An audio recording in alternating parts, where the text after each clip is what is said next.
It's District Friday night in the state of Kentucky, and Coach Howie has packed up his 15-2 Spencer County Lady Bears, and they've traveled to Lawrenceburg, Kentucky, to take on Anderson County with a 15-3 record. Good evening, everyone, and welcome to Anderson County High School at Glen Drury Court. Here with my partner in crime, John Hutchins. Yes, sir. I am Bo Bruner, and we're here with the GHP-SPORTS crew to bring you another night of Spencer County basketball. John, district doubleheader night here in Lawrenceburg. It's another one of those nights everyone circles on their calendar every year. Yep. The first game here tonight, we have the Lady Bears and the Lady Bearcats.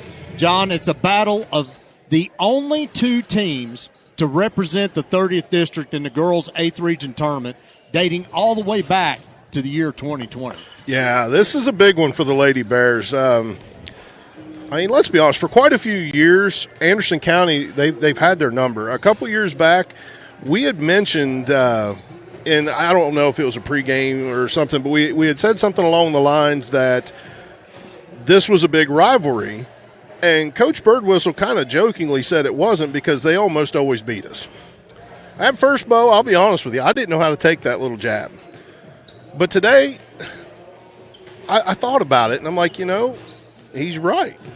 We do struggle when we play this team, and so for us, it's more of us just going out there and kind of punching walls than being a rivalry. But, Bo, if I can for a moment, I want to take you back to school for just a little bit. I know you were in the top 28 and you're 25 in your class of top 28. 25 in my class. But anyway, of 28. You didn't say that part. But anyway, no need to tell the whole story. Take you back to school here a little bit, Bo. In Greek mythology, there was a character named Sisyphus who was given an eternal punishment to roll a large boulder up a hill, only for it to roll back down once it had neared the top, and repeating this impossible task forever. Now, I'm not going to say that beating Anderson County is impossible, but for these girls, they need to find some way to push that rock over the top of the hill tonight.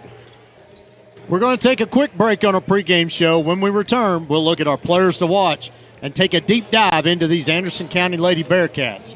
All that and more as we are now about 16 and a half minutes away from tip-off. You're watching Lady Bears basketball on GHP Sports.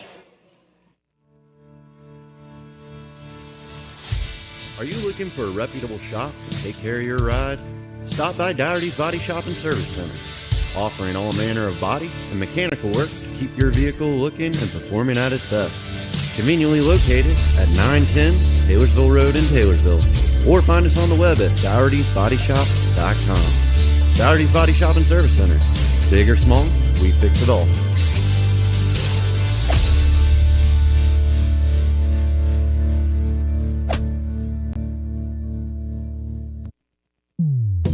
Country Mart in Taylorsville has the finest selection of freshly butchered meats, produce, and all of the other ingredients to make your mealtime a victory.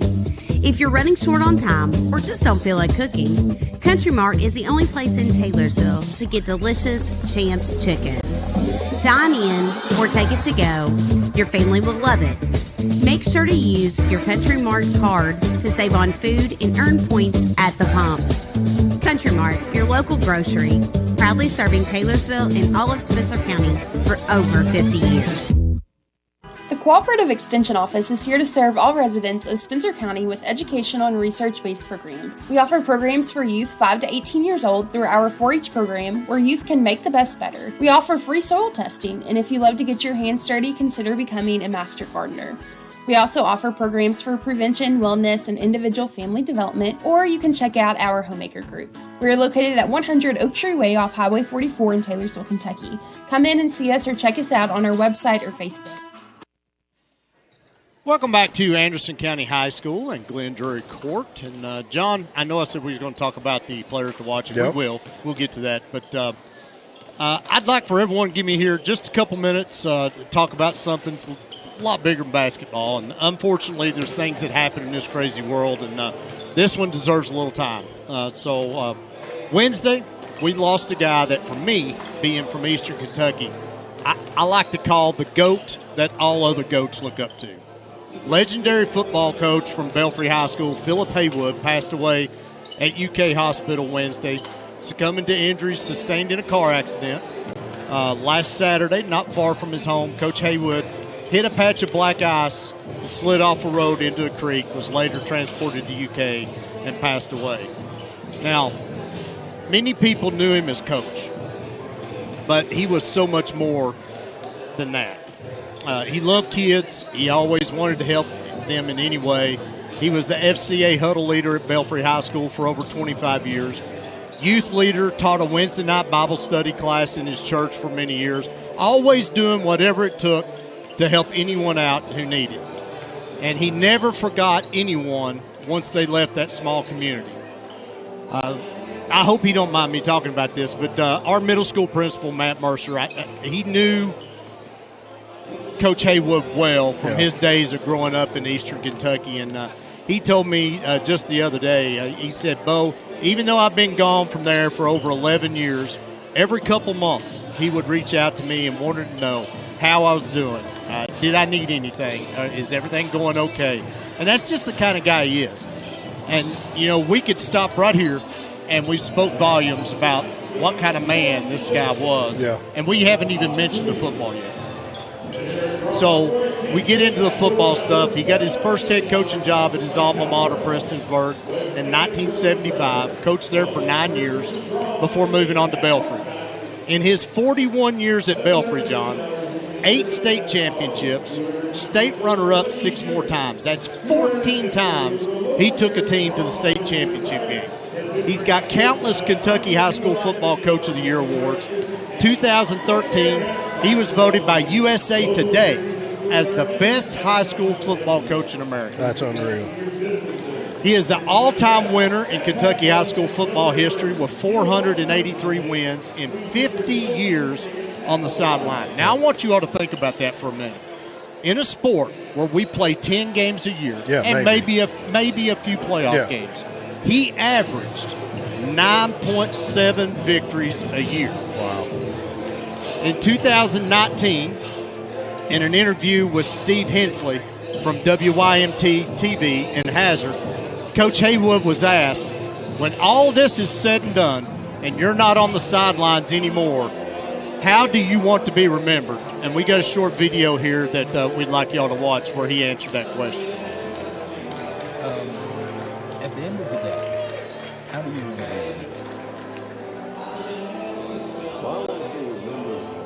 A person that loved his family, loved his kids, loved his church, tried to do the right thing, and that I was just humble enough to know that I make a lot of mistakes every day.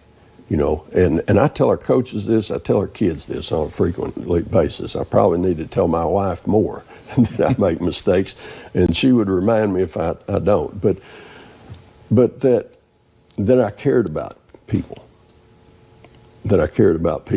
and I gave more than I got. Mm-hmm. And I've always wanted to be a giver. I think that's part of my personality. And I think if people take that upon themselves to give and not worry about what you're getting, but just give, that good things will come back to you. But you don't do it for that reason. Yeah. And I think I'd like to be remembered as a person that cared and gave.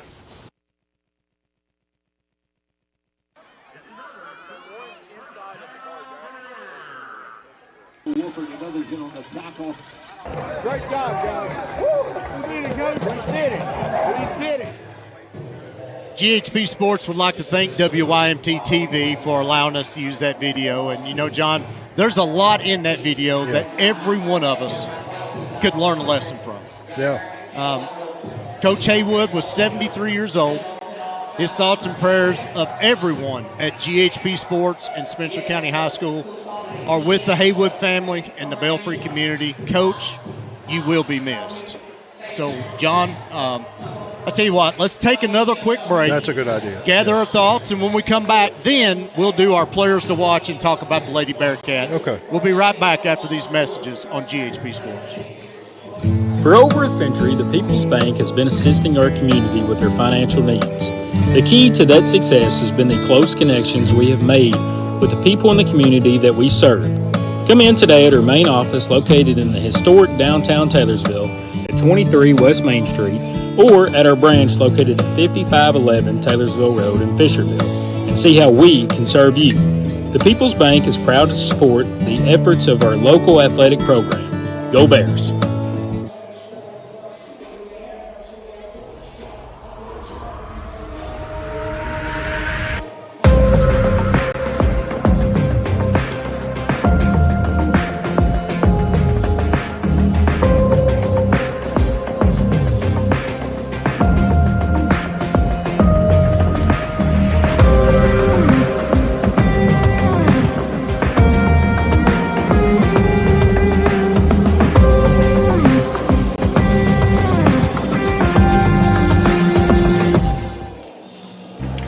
Welcome back to Glen Drury Court in Anderson County High School. Tonight's battle with the top 2 teams in the 30th District, 2 of the top 3 teams, John, in the 8th Region, and as always in this contest, 2 of the top 5 defenses in the state of Kentucky.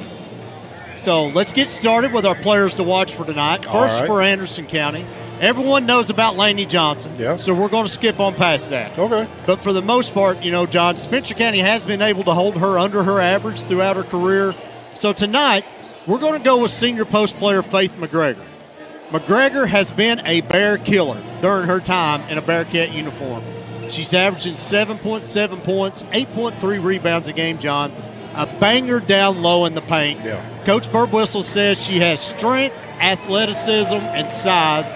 John, an elite rebounder, shoots 58% from the field and will make a living on putbacks if the Bears don't not block her out. Yeah, Faith McGregor, Bo, she's as good as they come down low for any of these local girls basketball teams.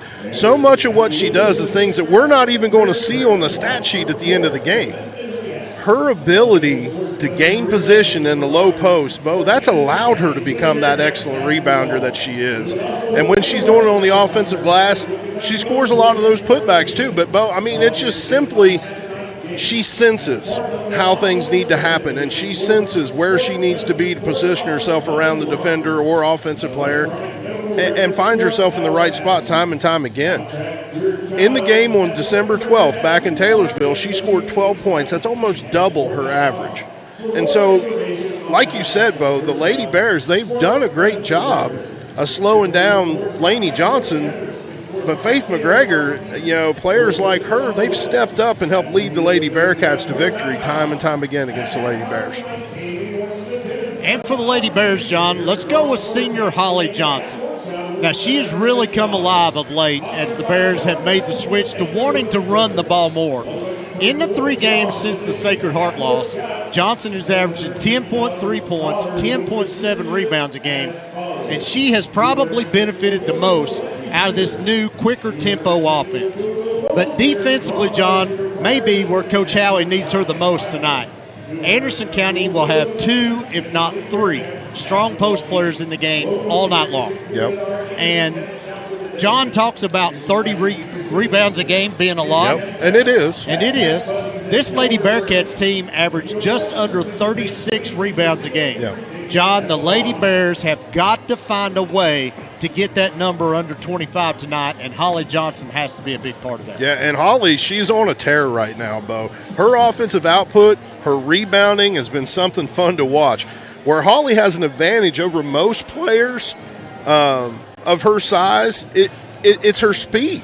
It's simply the fact that she can run the floor. She can run the floor much faster than most players, allowing her to get those open shots when the Lady Bears are using this up-tempo offense that they've used here a lot lately. I think my biggest concern for her tonight, Bo, is to stay out of foul trouble. With the Lady Bearcats having so many weapons that you mentioned down low, Holly will need to play pretty clean game tonight so she can stay out there and try to slow that stuff down. If she ends up in foul trouble and Coach Howie has to bring her off the floor and sit her for a while because of those fouls, it's going to hurt the Lady Bears. So now let's talk about the Lady Bearcats. They are led by 2-time defending 8th Region Player of the Year, senior Lainey Johnson. Johnson is averaging 24 points, 8.6 rebounds a game, leading the Lady Bearcats in both categories. Just this past Monday night, she scored 42 points and grabbed 15 rebounds in a win over Collins. And those 42 points moved her to second on the all-time scoring list at Anderson County High School behind the great Ariel McKee. Now, John, she's 6 foot tall, very long, can play inside and out, and is deadly from 25 foot and in. We may see Coach Howie actually even break out that box and chase her again tonight and do anything you can to try to slow her down. Yep. We've already talked about our player to watch, Faith McGregor. The third senior on the squad is Ella Baum. Coach Burbwhistle says Baum is the best athlete on the team. She's averaging 6.7 points, 4.4 rebounds a game, knockdown shooter from outside, and a lockdown defender. Offensively, John, she likes to hide out in the corner. Yep. And the Lady Bearcats will find her, and if she's open, more chances than not, that ball's going in. Yep. And now the newcomers to the lineup. freshman post player Emily Gerard. She logged a lot of minutes last year. She played behind McGregor and now graduated Faith High.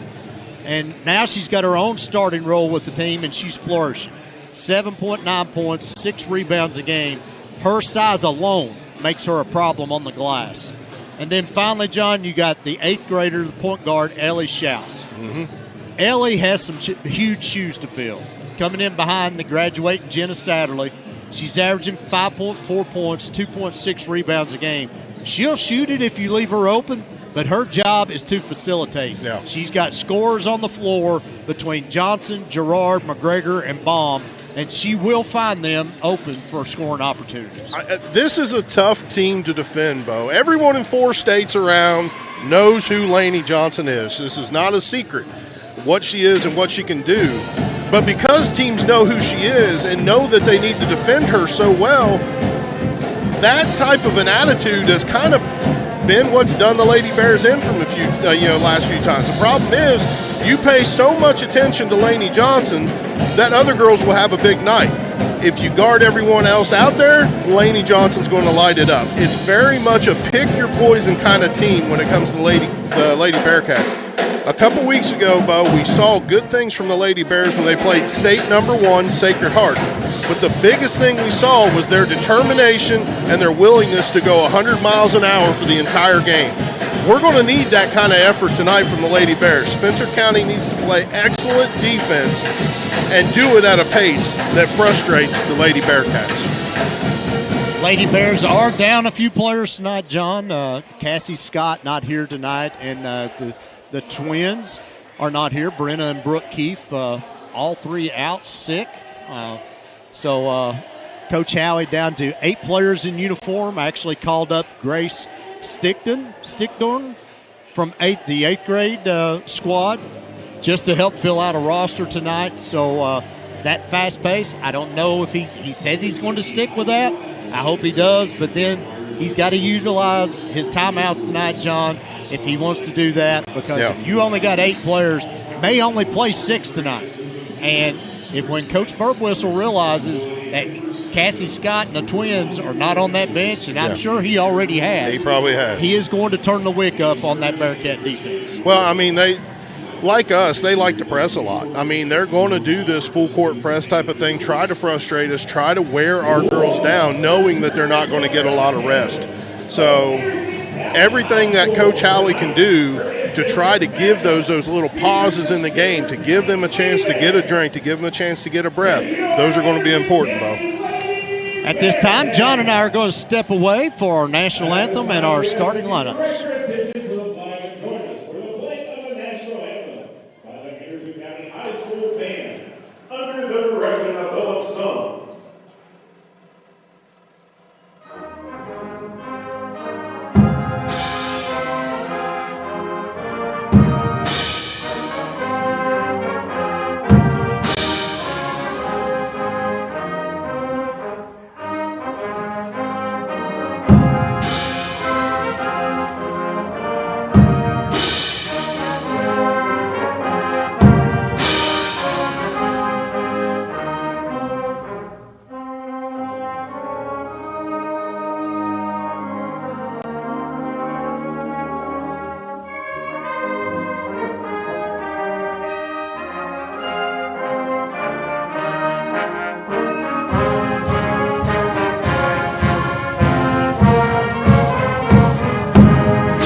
John, the starters are the 10 we figured they'd be. Yep. Coach Howie, his normal 5. Holly Johnson, Kayla Basham, Braylon Cundiff, Lily Hughes, and Ava Rocky. And for the Bearcats, 8th grader Ellie Schaus, freshman Emily Gerard, and seniors Lainey Johnson, Faith McGregor, and Ella Baum. A lot going on tonight, John. Got the boys game right after this, and another big district game on the boys side tonight. Woodford County and Collins. We're going to try to keep up with that one and let y'all know how that goes as we move along. Johnson and Johnson. Tip, ball goes to the Lady Bears. Basham up top, double team, gets it to Holly Johnson. Back to Kayla. Kayla surveys the floor. Not in a hurry. Bears will be very patient here tonight, looking for the pick. She gets double teamed immediately off the pick, takes it straight to the hole, shots up and in. It's a good start there by the Lady Bears, Bo, just being able to dribble in, get that penetration, and find the good shot. Ball taken away by Hughes. Hughes all the way in, tries to go to Johnson, throws it out of bounds. Turnover on the Bears.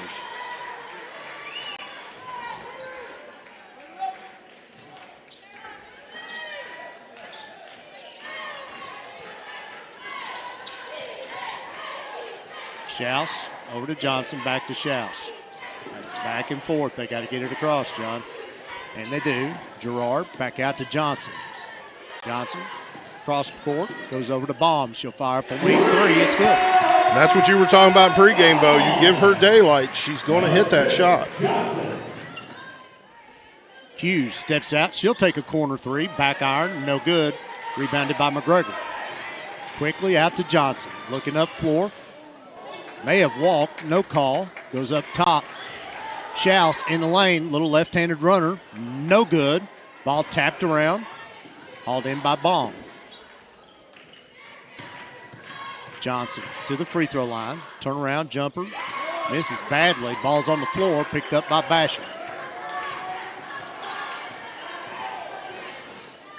Quickly tries to go underneath to Johnson, overthrows her, another turnover on the Bears. 3 possessions, John, 2 turnovers. That's not the way to start. Yeah, it's not the way to start. Good thought. And both of those turnovers were good thoughts by the offensive player trying to dish the ball off, but we got to be smarter with those passes. Schaus crosses the timeline. And 10-foot jump shot is good. Basketball. 5-2, Bearcats lead.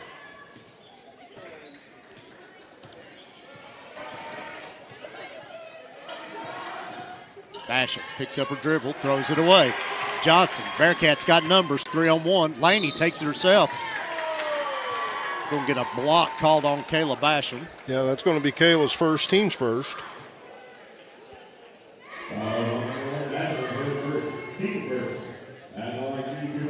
Laney Johnson will step to the line for the Lady Bearcats. 80% free throw shooter this season. Connects on the first.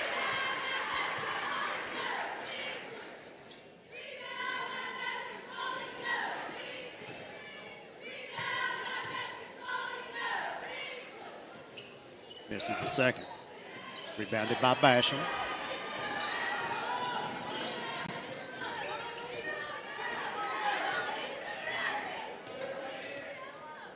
Kayla with the bigger bomb guarding her. Gives it over to Rocky. Rocky, right-hand dribble, baseline, tries to go back toward the middle, steps on the end line. Another turnover on the Lady Bears. 3 turnover bows in 2.5 minutes. I mean, that's... Gracie Brown checks in for Ava Rocky.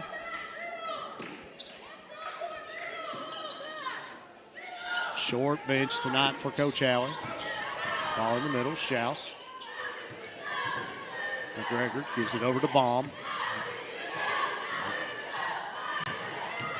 Johnson. Shots back in. Yeah, as soon as she got a step on Holly, there wasn't much you could do other than foul there. And we talked about Holly needing to stay out of foul trouble tonight. So Abigail Wells has checked into the game for the Bearcats. Get it to Hughes. Free throw line extended. Takes a couple dribbles, goes up and under, shots in. Basket, then 3 turnovers and another basket for the Lady Bears. 8-4. Anderson County leads. Top of the key 3 by Johnson is good. Timeout, Coach Howie. Yeah, Coach Howie's a little frustrated with his defense, Bo, but I honestly don't see where we're playing that bad a defense. We did have that one shot we gave up to Ella Baum early where she got that three-pointer where nobody was on her. Other than that, defenders have been there. We've had decent position on them. Of course, Lainey Johnson got a step on Holly, and wisely Holly didn't foul. But, you hit a spot where you can be frustrated with the fact that your team is giving up some shots. But, Bo, the focus, I think, in that huddle right now needs to be protecting the basketball and eliminating these turnovers. You get in these games like this, John, you have to cherish the basketball. You do. You can't have, 3 trips down the floor in a row and turn the ball over. 2 of those were good looks, I fully admit. Yeah. You can't have those turnovers.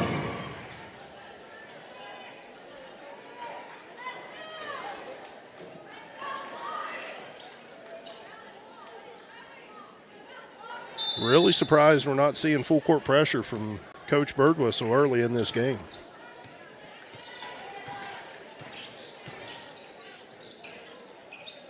Hughes, top of the key, looking to drive on Johnson.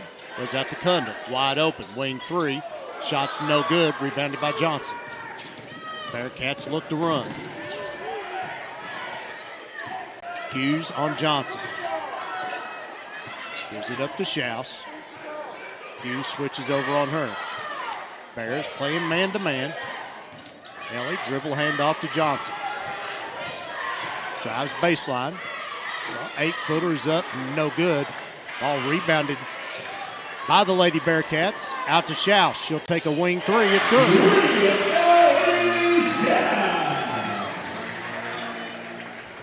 10-point lead for the Lady Bearcats.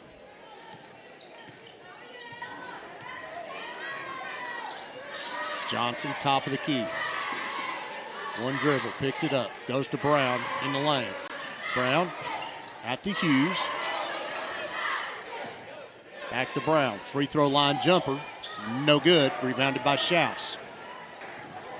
Bearcats running again. Goes in the corner to Baum. Tries to go to Johnson. Overthrows her. Picked up by Wells. Back to Schaus. The Bearcats will reset.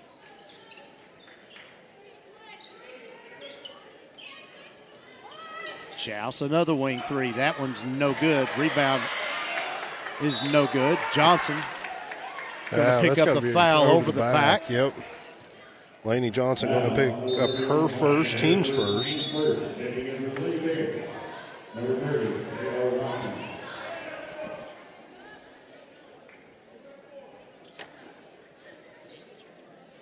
No.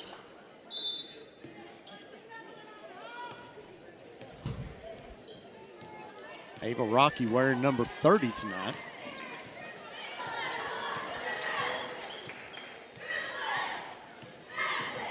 Yeah, normally 35, but Basham into the lane, backs it back out.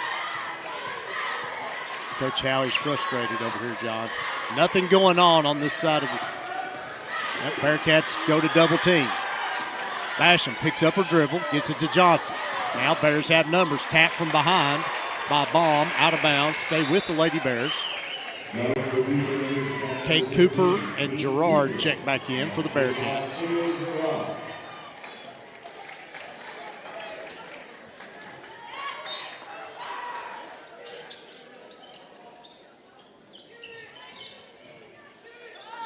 Cundiff gives it up to Basham in the corner.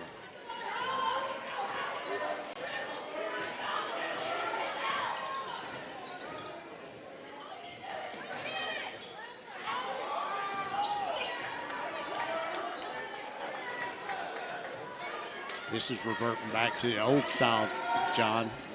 Lady Bearcats not in a hurry, taking their time. Johnson. Go down to Brown underneath. Grayson. Shots up, got fouled by Johnson. That's number 2. Yeah, it is. Her second, team second.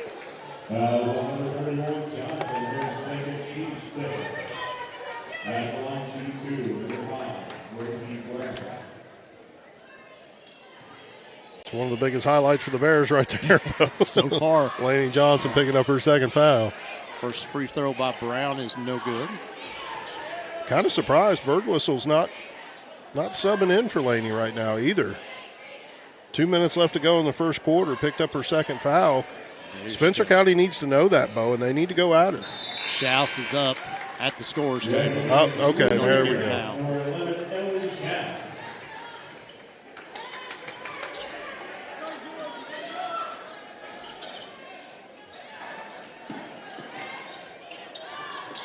Walked, yep. Going to travel, that's a turnover.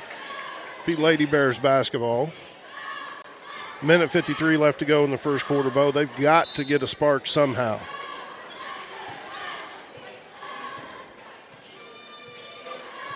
Basham directing traffic. Looking to drive on bomb. Backs it back out. Step back, 16-footer is good.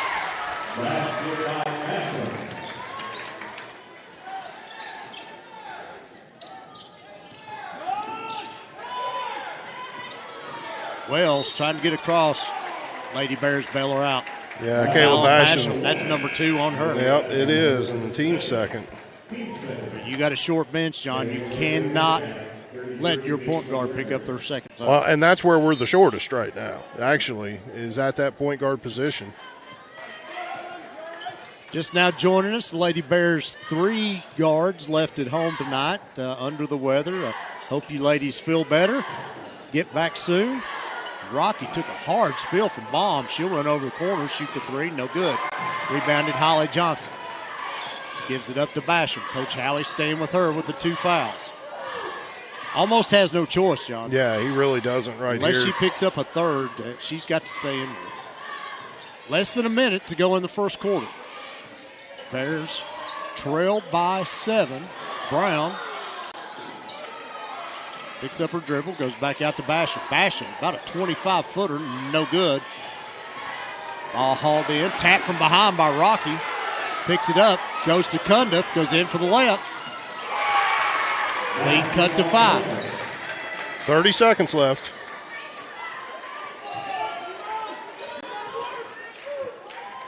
Gerard, little give and go, ball tapped. Basham got run over, but they're going to call that foul on Ava Rocky. It's going to be her first, team's third. Lily Hughes will check in, give Holly Johnson just that little break here, John, at the end of the quarter. Shouts to trigger in. Gives it up. McGregor underneath. Shot's no good. Gets her own rebound. Fouled by Rocky. That's number 2. That was a rough call right there. Her second, team's 4th. Now both 2 guards, John, with 2 fouls here late in the first quarter for Spencer County.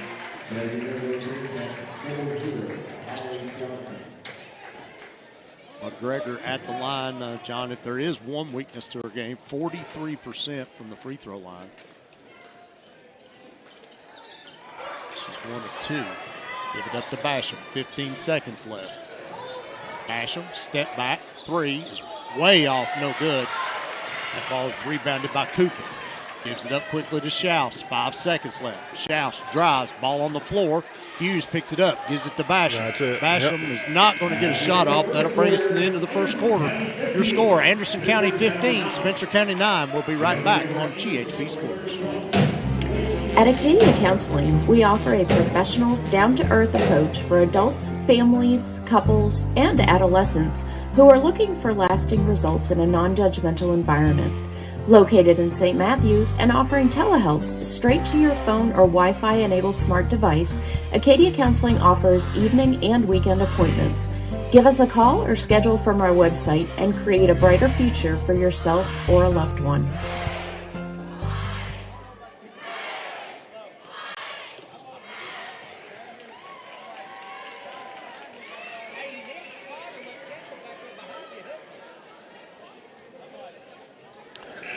Back here at Anderson County High School, end of the first quarter. Spencer County trailing the Lady Bearcats 15-9. Bo, real quick, looking at some stats. Spencer County shooting 40%, Anderson County 36% in that first quarter.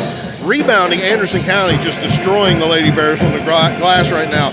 9 rebounds for Anderson County, only 3 for Spencer County. No assists, Spencer County, only 1 for Anderson County. And Bo evened up on the turnovers at 4 apiece. John, I know they're down 3 players tonight, but what they played in that first quarter is nothing what we've seen the last 3 games out of the Lady Bears. They do have constraints on them, I get that. But only down by 6, 15-9 as we start the second quarter. Laney Johnson now back in. Gerard goes up, left hand, no good. Rebounded McGregor, back up and in.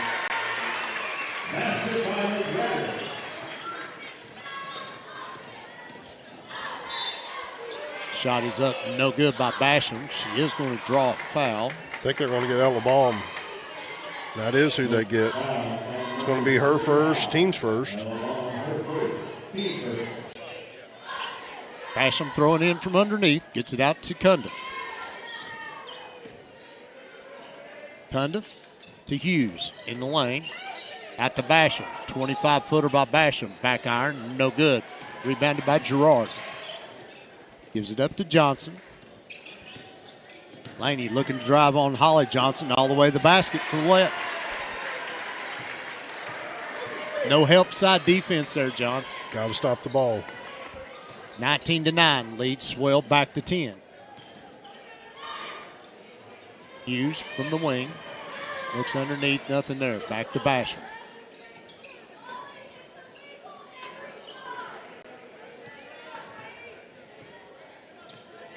Basham and Coach Halley directing traffic right now.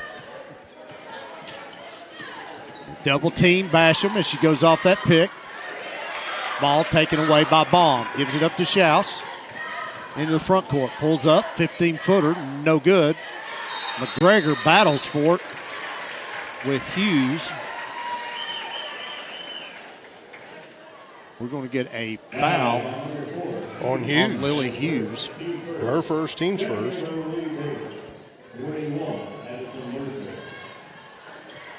Addison Mercer checks in. And easy layup.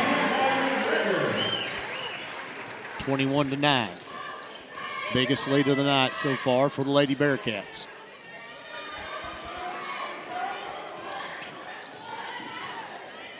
Basham with Baum on her. Goes off the pick. Gives it up to Gracie Brown. She walked. Yep. Another turnover on the Lady Bears.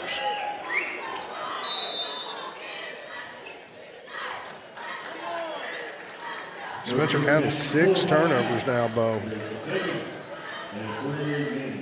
Just want to get a Coach full Halley, timeout. a full timeout. I mean, you look at this game so far, Bo. Of course, Spencer County struggling in that turnover category that we were talking about. A lot of this is coming because Anderson County is doing this extended pressure. They're double teaming out, further out from the basket, forcing Spencer County to try to make decisions, make longer passes, make mistakes because of that. Spencer County's got to find a way to stop backing up.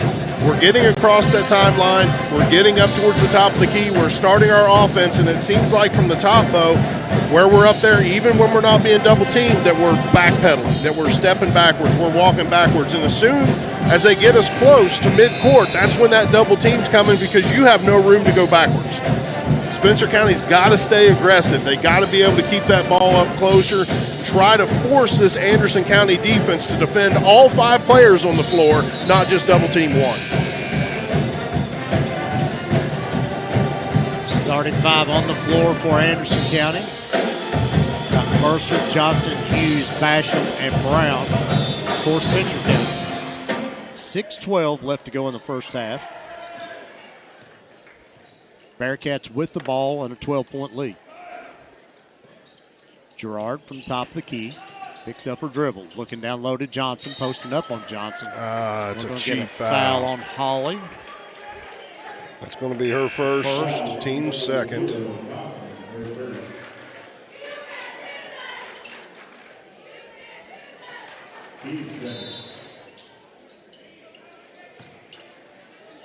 Turnaround jumper by Gerard, no good.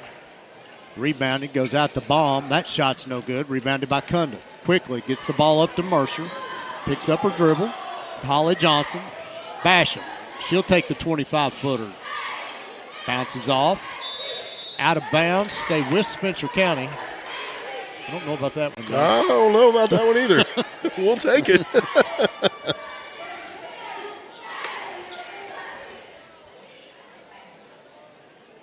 Cundiff to throw in from underneath. Tries to go to Basham. Off a bomb. Stay with the Lady Bears. John, we must be having technical difficulties. I don't know. Kayla keeps her balance. Pulls it back out. Bearcats man-to-man. Basham double team, gives it up to Hughes. Hughes looking to drive on the much smaller Schaus. Shot is no good. Lily gets her own rebound. Dribbles out. Basham, top of the key three. It's good. John, if she could get hot like she did the other night, she hits 6 of 7 threes. Yeah, and what you saw there, Bo, she was ready to shoot. That was the thing. She got the ball. She was ready to shoot. We need to have that. Gerard, easy shot underneath.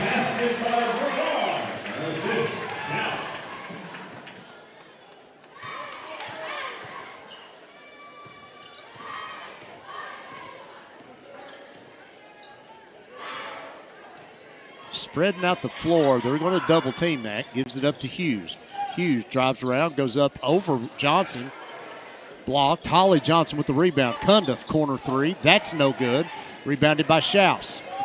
Schaus quickly up to McGregor. Shots up and good. 25-12. Baker's dozen lead now for the Lady Bearcats.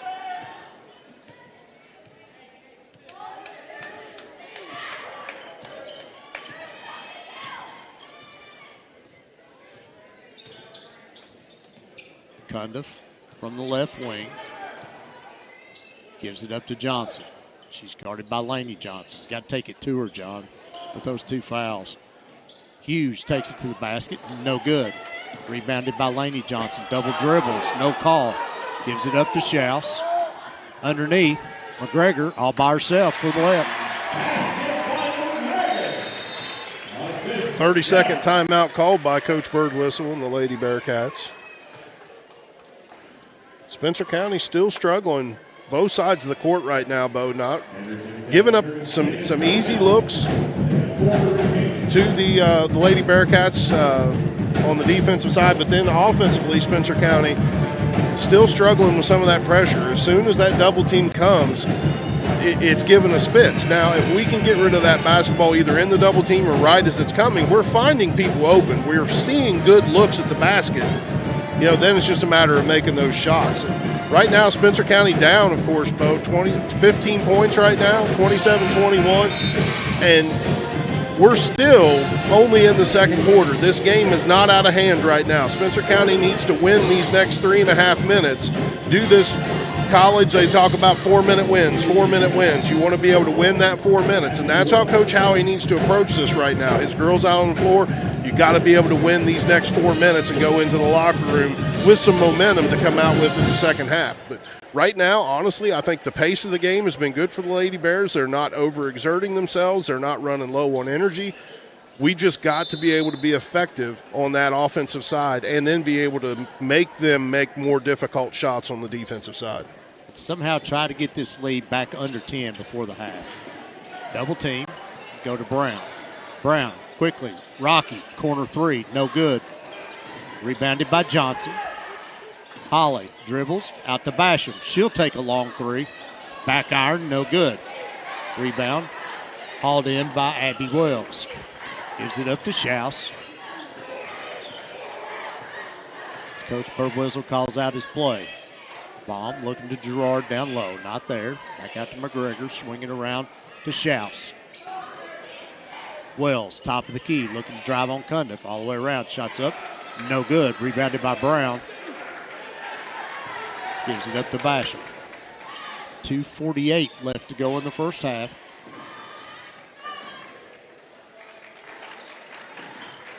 Brown goes up. Shot is no good. Gets her own rebound. Tries to go to Holly Johnson. Tapped out of bounds by Gerard. It will stay with Spencer County. 2:31 left to go in the half.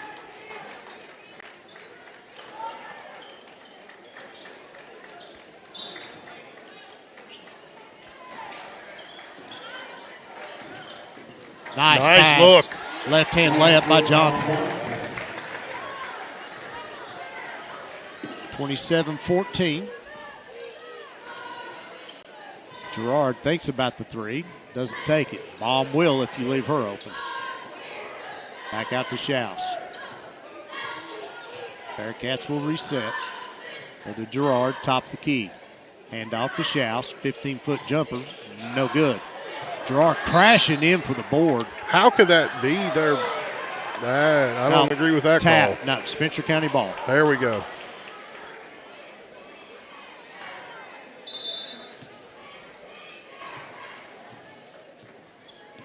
Coach Howie trying to get 2 or 3 cents in with this referee on this side of the floor, John. I don't know if got anywhere with that or not. Brown, one dribble. Rocky, corner three. Way off, no good. Johnson and Gerard go down, and what's the call going to be here? They were both at fault. Oh, they're going to give that to Holly. I don't think either official wanted to call anything there, John. Well, and basically what it was is they blew their whistle and then had to do something with it. But underneath, Gerard leaning over on Holly, pushing on her. Got her wrapped up there. And they're going to get the third foul on Rocky.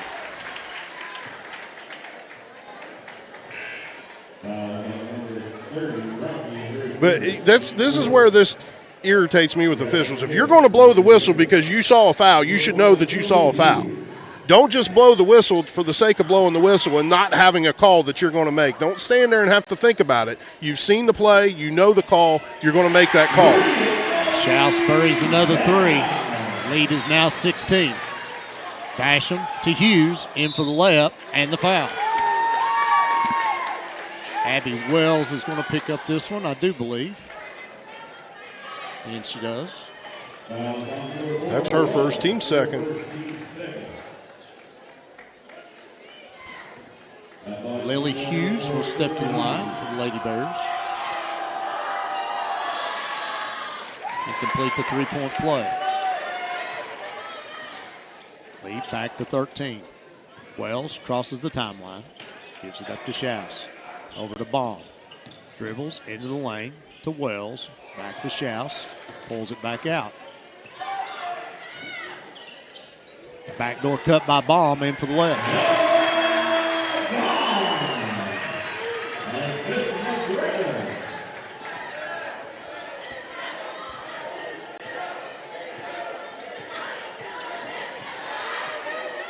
Brown, nobody guarding her. Goes out to Hughes. She'll take a wing three. No good. Rebounded by Wells. Quickly to Schaus.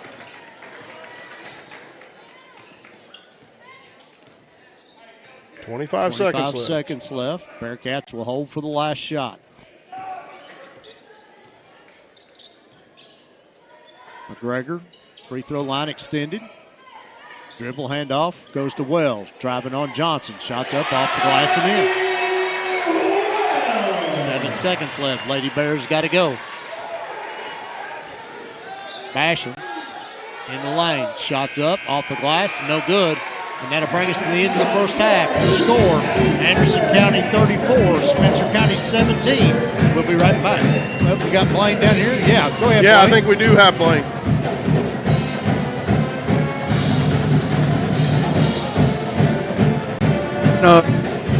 What's the message for the team for the second half? Play a little hard. Play a little hard. Thank you, Coach. Thank you, Coach. Thank you, Blaine.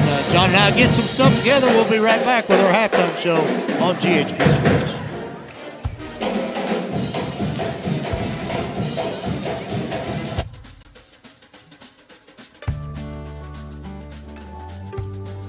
Hi, I'm Kelly Hubbock, and I have been a proud resident of Spencer County for nearly 15 years. As a local real estate agent, I am thrilled to be working with Brown Realty and assisting more of my neighbors and friends right here in Taylorsville with their real estate needs. I can think of no better place to put down roots, both professionally and personally, than in Spencer County. Our community sets itself apart from others in that it possesses a small town atmosphere, in addition to residents who truly go above and beyond to help one another in whatever capacity necessary.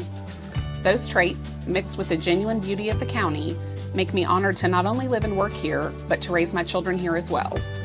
And I look forward to working with residents of our community for years to come. Is your laundry taking forever to dry? Are your energy bills reaching unseen highs? It's time to call in the Dryer Vent Squad. According to the National Fire Protection Association, lint ignition and failure to clean are major causes of dryer fires.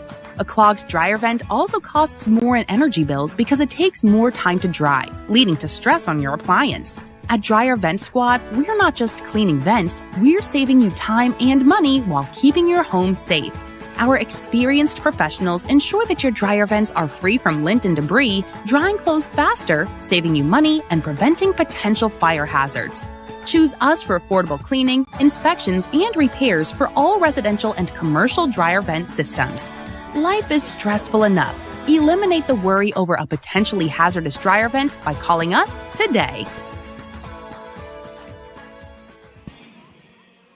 Welcome back to Glenn Drury Court at Anderson County High School, John. Halftime, this 30th District game. Anderson County has doubled up the Lady Bears, leads 34-17 at the half. First half, nothing really went Spencer County's way. We saw them play, John, this quicker, up-tempo, fast-paced game in the last three games, and I don't know if they ran one fast break at all in that first half. And they haven't. It's got to make you wonder, okay, is this what Coach Howie wanted to do? Did he want to run a slower-paced game since he didn't have the subs to bring out? Or did he want to go fast and Coach Birdwhistle's just using his defense and his offense to be able to take the pace down to a grind and give Howie less possessions to be able to have chances to score? I mean, really, it could go either way, and we don't know without talking to either one of them. But real quick, let's look at some team stats if we can. As that says South Oldham, and it's not South Oldham. We are in Anderson County, but bear with us. Anderson County, the stats are still good, though. It's still good stats. Spencer County shooting the ball 30% in that first half, though. Anderson County, 52% from the field. Unreal stat for them, and that's tough to beat when you have a team shooting 52%. Three-pointers, Anderson County 4 of 6. Spencer County 1 of 12. We're putting them up. They've been some good looks. Just not been able to get those things to drop. So now let's go on to rebounding, where Spencer County, they weren't they were struggling. I'll just say it. Struggling in that first quarter to where they only had 3 and Anderson County had 9.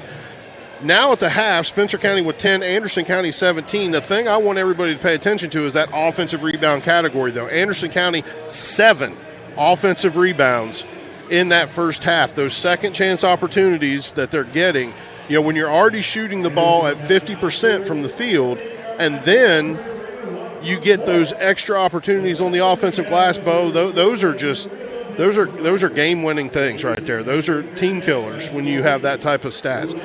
Assist, Anderson County 4, Spencer County 1. Now we go to turnovers, and turnovers really, it's kind of surprised me in this game. It's not really been a turnover like crazy type of game. We're used to both of these teams playing heavy on the press, full court pressure, trying to force the turnovers, and really both teams have kind of completely got away from that and allowed this slow pace to happen. And so Spencer County 6 turnovers in that first half, 4 turnovers for Anderson County. 3 of those turnovers that Anderson County has had have been Spencer County steals. So they've been trying to do what they can, get their hands in there, try to knock the ball loose, but still Spencer County basically, Bo, not getting a lot of shot opportunities, as in they've only taken 23 shots in that first half. Anderson County, Bo's taken 28 themselves. 5 more shot opportunities for Anderson County. We need to be able to not have the turnovers. We got to make these shots, and Bo, can somebody get us a rebound? That's what we got to have. So, but anyway, that's the team stats for the first half. When you talk about, John, the 2 extra turnovers by the Lady Bears and then the offensive rebounds having 3 less, that's 5. Yep. How many more shots did they get up? They got up 5. Yeah. More shots than Spencer County, so there you go. Always makes a big difference in the game. We're still about 4.5 minutes away from the start of the third quarter. We're going to take one more quick break. We come back, we'll look at some individual stats and get you ready for the second half. You're watching Lady Bears basketball on GHP Sports. Who is Thoroughbred Asset Management? We are local financial professionals for local people. We are your hometown coaches. You'll see us at your school ball games, your church functions, our local chamber events. Investing in Thoroughbred Asset Management means investing in you. We are community members with a goal of helping others. We know you work hard for your money.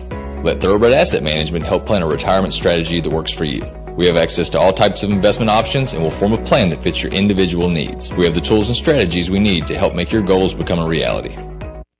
Do you know the Heirloom Traditions Company store is now open? You can get everything you need to update your home both inside and out using the incredible all-in-one paint and all-in-one stain. There's lots to enjoy here, and check us out at 33 Progressive Drive, Taylorsville.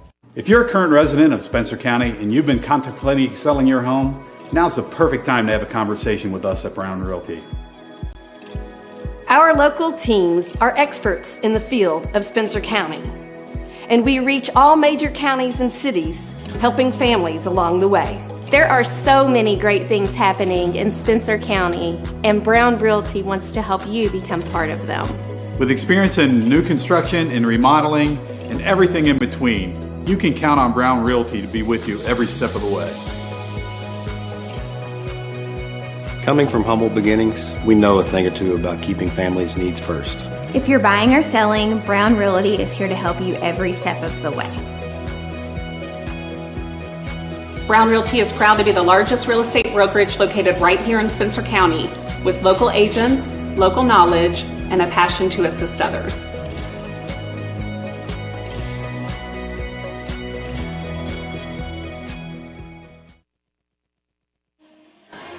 Welcome back to Glenn Drury Court at Anderson County High Schools. We see some Country Mart instant replays from the first half.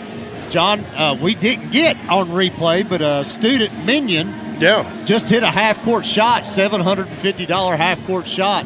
He gets $250, the team gets $250, and $250 goes to charity.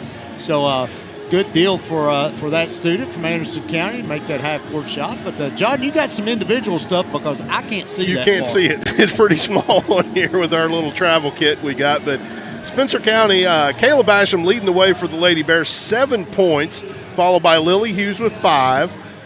Holly Johnson with 2, Braylon Cundiff with 2, and Gracie Brown with 1 to round out your 17 points for the Lady Bears. Leading the way rebounding, Holly Johnson with 3. So kind of give you an idea where we are with that leading the way. I said, somebody get a rebound if you are the Lady Bears. Come on, let's go. But anyway, moving on to the Anderson County Lady Bearcats. Faith McGregor leading the scoring with 9. Lainey Johnson with 8. Ella Schaus with 8. Abigail Wells with 4. Ella Baum with 3.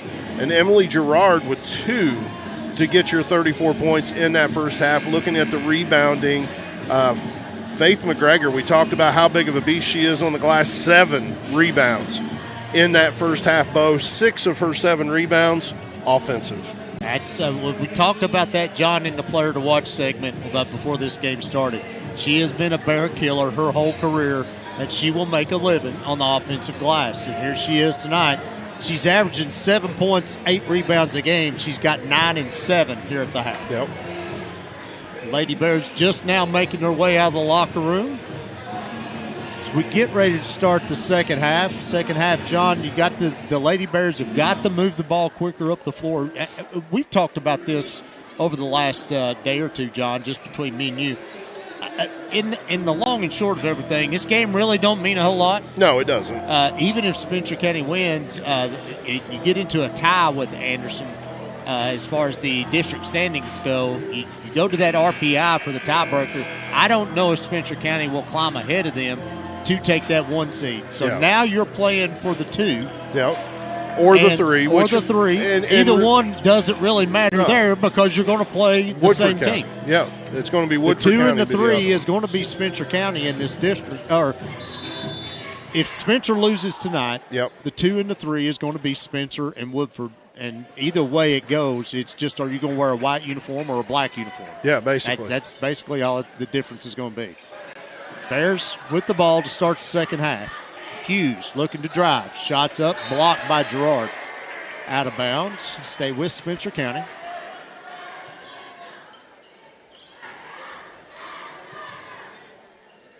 Basham to throw in. Hands off back to Basham. Goes in. Off the glass. No good. Rebounded Laney Johnson. Johnson head up. Driving down the floor.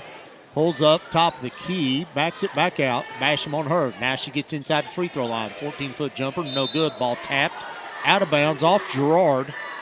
Will go over to Spencer County. You do wonder, Bo, if Lady Bears are going to come out with a little bit more urgency in this second half to try to extend this game, to try to be able to create possessions to get shot opportunities and climb back in.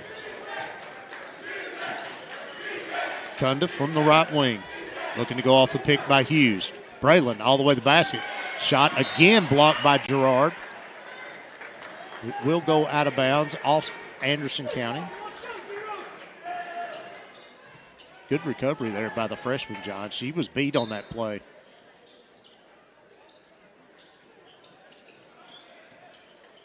Cundiff again looks to drive. Shots up. No good. Rebounded by Gerard. Gives it up to Johnson.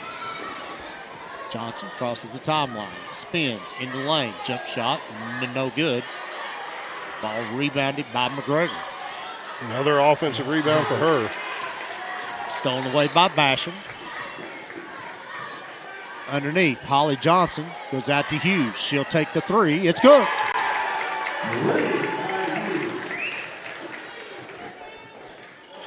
(34-20). 6.5 minutes left to go in the third.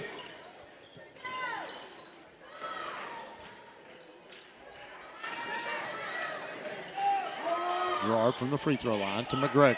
Looking down low to Johnson with Basham on her. Now Johnson comes out to the wing. Johnson guarding Johnson. It's like a baby shampoo commercial. Right? No more tears. Good defense by Holly Johnson. Gives it up to Schaus. Shots going to go out of bounds over to Spencer County.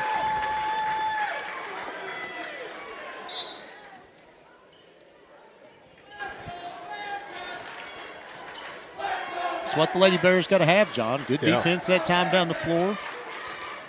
Shut the Bearcats down and then come back and chip it away. You can't get 14 back in one time down the floor. So underneath, Holly Johnson shots up off the glass and in. Good look by Lily Hughes. And that's what I was talking about at the end of the second quarter. You got to win these 4-minute slots. You got to win. And right now, the Lady Bears are winning this first 4 minutes of the third quarter. They just got to continue this good defense, force these turnovers, and get good shots. Rocky guarding and a bump by Gerard. Another offensive rebound by McGregor. Schaus. A lot of pushing going on underneath, John.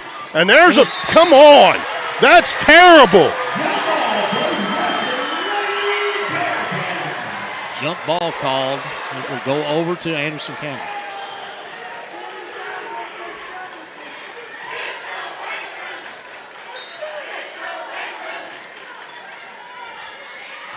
Johnson underneath, forced underneath the basket, shot's no good.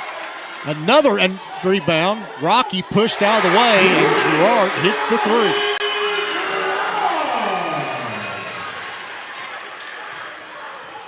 Getting a little physical out there. Left hand shot up, no good. Holly Johnson with the rebound, turns back, shot's no good. Rebounded by Laney Johnson.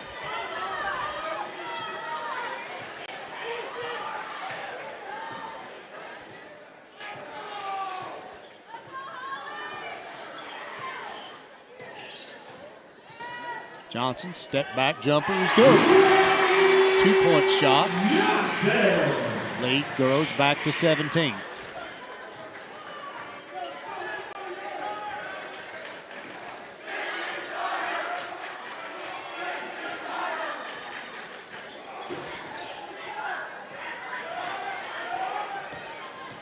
Basham off the pick. 15-foot jumper. No good. Another rebound by McGregor. I think that's number 11, John. Johnson to the free throw line. Swings it around. Bomb. Corner three is good. Hides out in the corner, John. The timeout, Spencer County. A 30-second timeout.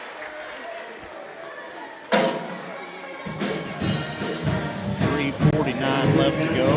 Well, I know going into that last little run, Spencer County was winning those 4 minutes, and now all of a sudden, flip that coin over, Bo. Anderson County's taken control of those 4 minutes and been able to get this lead stretched back out to 20 points now. 8-0 run, John, in about the last minute and a half. And a lot of it started with this physicality underneath.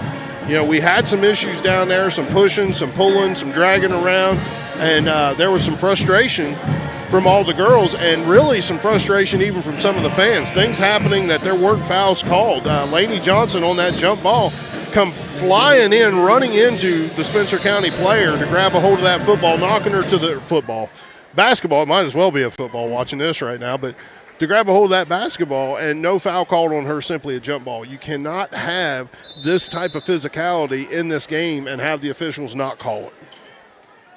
Grace Stickdorn checks into the game for Spencer County, 8th grader. Coach Howie called up in the corner. Gives it up to Brown. Brown spins in the lane over Gerard, and the foul. That's going to be Gerard's first. Team's first. Fouls on number 29, Gerard, and first. Keepers at the line to shoot for 5, Mercy Brown. Free throw is no good. Rebounded by Gerard.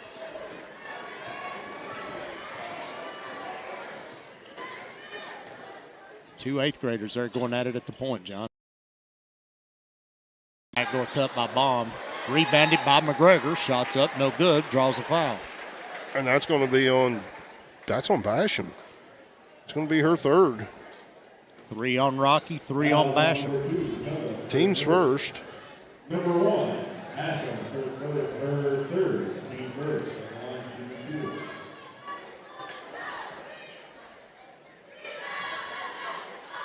Free throw by McGregor is no good.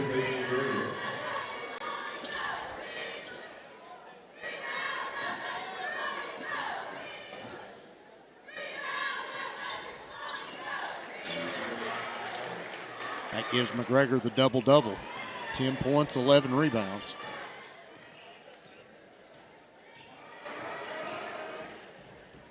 Basham goes away from the pick. Ball tapped by Baum, out of bounds.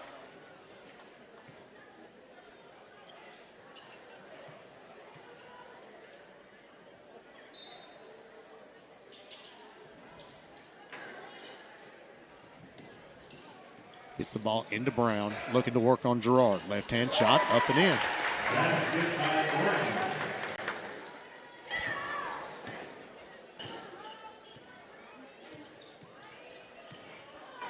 Johnson, long three, no good. Rebounded by Brown. Long pass up to Johnson. Johnson, one dribble, underneath. Left-hand shot, up, no good. Rebounded Laney Johnson. Laney into the lane, triple team, gives it over to Gerard. Fouled by Cundiff. Yep. It's going to be Braylon's first, too. Team second.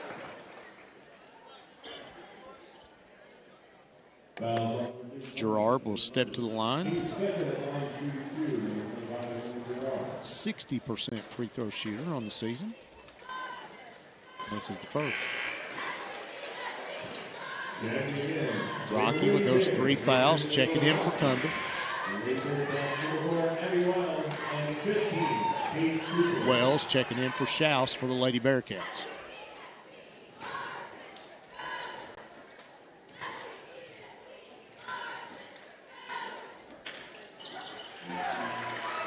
Gerard makes the second, 44-26.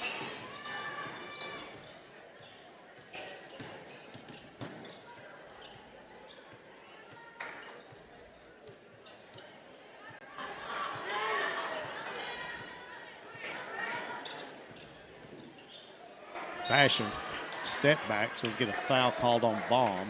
It's going to be Baum's second, team second.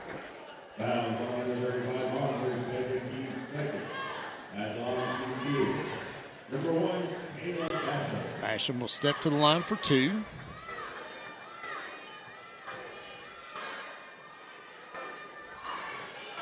This is the first.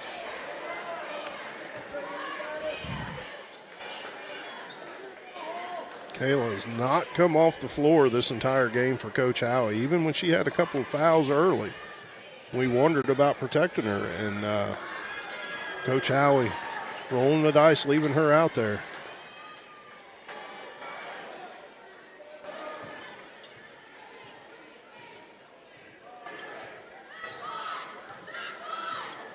Wells between the circles. Gives it to Gerard.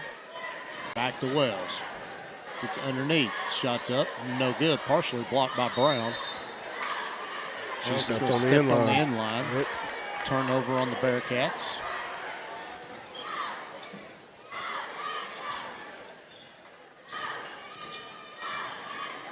Minute 50 left to go in the third quarter.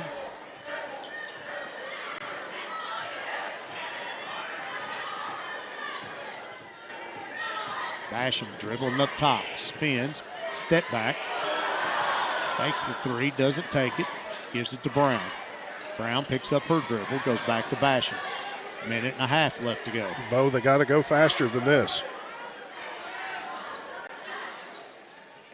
Rocky from the left wing, dribbles into the lane, goes in for the layup, off the glass, no good. Battle for the ball, rebounded by Holly Johnson, and she stepped on the end line. Not a lot of urgency from the Lady Bears, but we got to have something happen faster.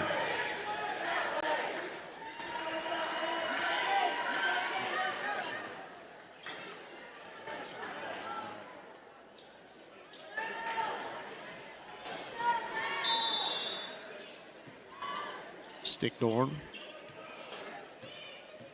checks out of the game. First varsity action for her when 3 guards call in sick. John, Coach Howie had to call her in. She came in, done a good job. Big time push by Laney Johnson on Holly Johnson, and they found that one. Yep, that's going to be on Laney. She's going to pick up her 3rd foul, team's 3rd.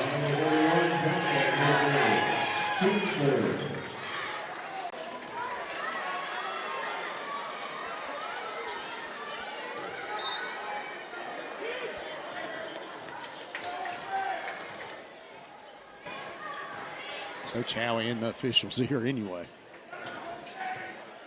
Basham between the circles, gives it up to Hughes.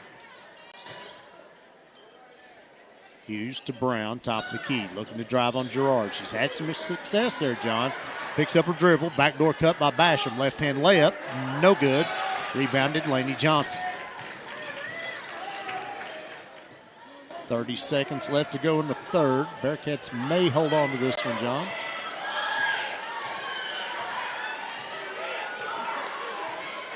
One-3-1 zone here by the Lady Bears. He's going to have to come out of the zone. And that's what he's calling for. I don't think the team sees it. Yeah, 10 seconds left. Johnson looking to drive. Goes around Brown. Shots up. No good. Falls and gets called a foul call. Yeah, foul on Gracie Brown. Yep. Her first. Team's third. Johnson will step to the line for 2. Number 5, Gracie Brown, her first.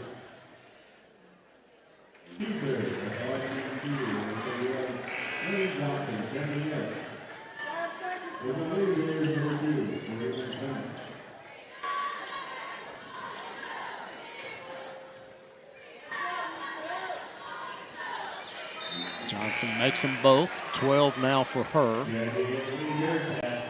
Andy Beasley checks in for Laney Johnson.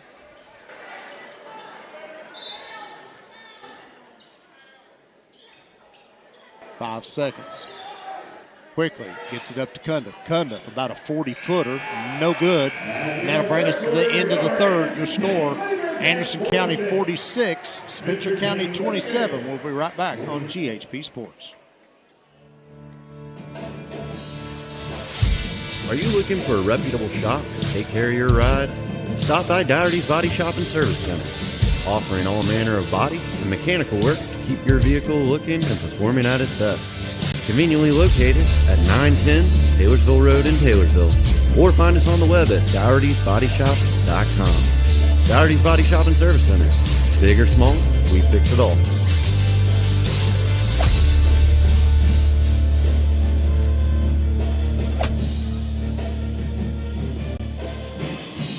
Welcome back to Anderson County High School. 30th district game between Spencer County and Anderson County. Anderson leads 46-27 at the end of the third quarter, John. Lady Bears made a little run beginning of that third quarter and then gave it all back. Gave it all back. Yeah, actually looking at some quick team stats, Spencer County again, 30% from the field like they were at the half, 41% from Anderson County. Rebounding, Anderson County just still beating the tar out of us on the glass right now. 29 rebounds for Anderson County, 17 of those offensive rebounds to 13 for Spencer County. Assists, Spencer County 3, Anderson with 4. Turnovers, Spencer County with 6, Anderson County with 7.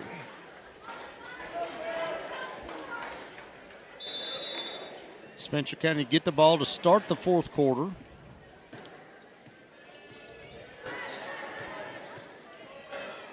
Basham, left-hand dribble. Gives it up to Cundiff. Gets in the lane. She slips. I believe she just slipped. They did get a foul called. We'll call that on Ellie Schaus. It's her first. Team's first.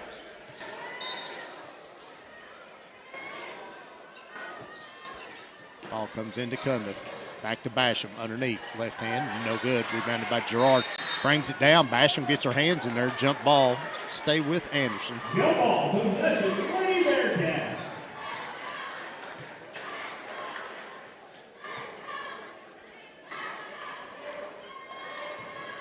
How many points is Johnson averaging again?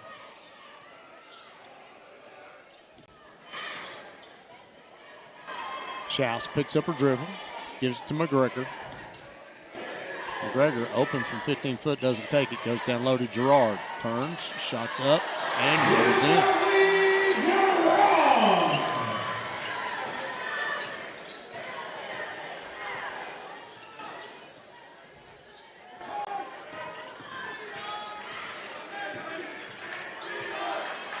Got Braylon Cundiff. It's getting pulled down. She pulled her down.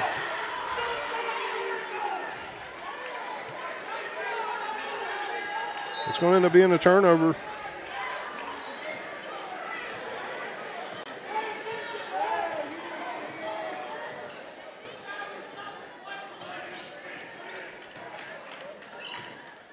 Gerard, top of the key. Johnson and Johnson are battling down low.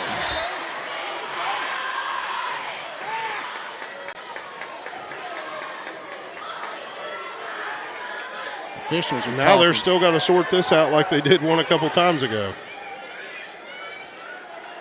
Sending both teams.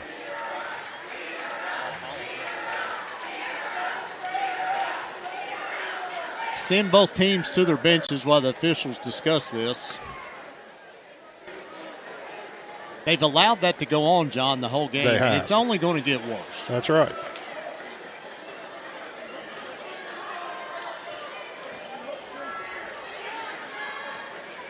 See what the call is.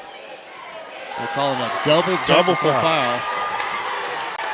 Double foul on number 31, Laney Johnson, and on Holly Johnson.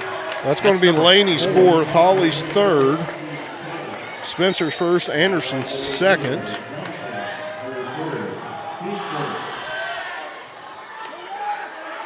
And he comes over and explains it to Howie, and Howie's telling him it's been going on all night. Now he's going to talk to Burbwhistle, and I don't think Burbwhistle wanted to hear any of it. No, I don't think so either. That would be a... Now they're going to call... They're going to call Lily Hughes for a foul. It's going to be her second, team second. See, now this is what's going to be the problem, Bo. If the officials try to use their whistle to reel this back in quick. Johnson's shot, no good. Cundiff takes it away from Schaus. Schaus gets it back. Now Johnson underneath. She brings it down. Jump ball. Jump ball. Spencer County ball.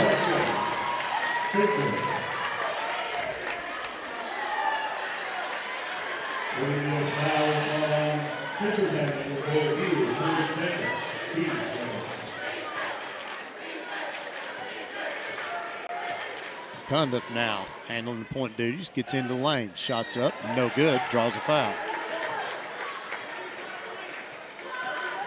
They're going to call that on 25, Emily Gerard, her second, team's third.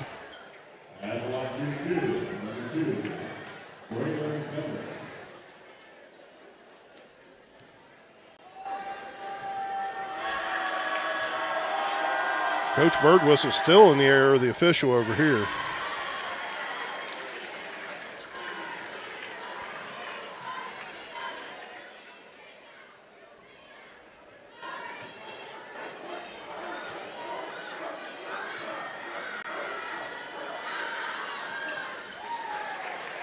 Cundiff makes one of two. 48-28, 6:20 left to go.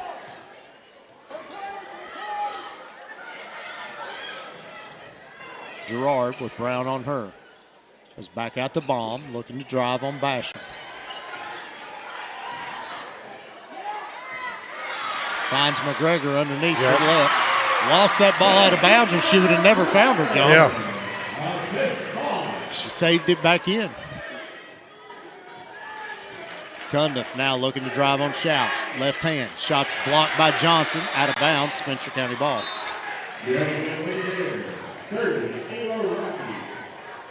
Ava Rocky checking in for Cundiff.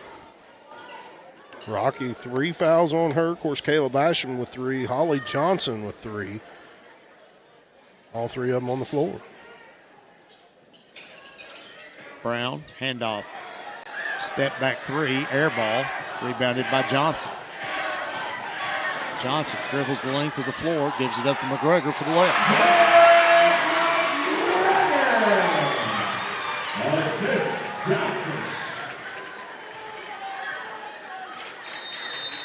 Full timeout, Coach Alley. Bo, to call this a physical game might be an understatement. I tell you what, both of these teams out here battling with each other on this floor. As we check out some Country Mart instant replays. And, you know, I don't know if people at home know it or not. We can talk to each other without it actually coming across. I had mentioned something earlier about the fact that we need to go faster, and you had even said, well, we're at a point now where more than likely Coach Howie's just not wanting to show anything. And I think you're right. I think we're at that point now where things, because odds are we're going to face this team again. You know, odds are we're going to have an opportunity to play the Lady Bearcats in the district tournament, possibly even the regional tournament. Right back here on this floor here in about 3 weeks. Yeah, 4 and weeks. so there's a lot of things to consider that way. Of course, not having all your players, that kind of hurt from the start. Spencer County coming into this game a little bit hamstrung simply by their bench and not having the availability of some subs. But it is what it is, and you play with the hand that you're dealt if you're Spencer County, and this is the hand that they were dealt tonight.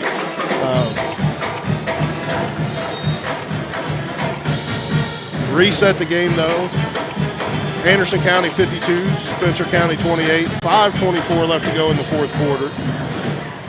Be Lady Bears basketball.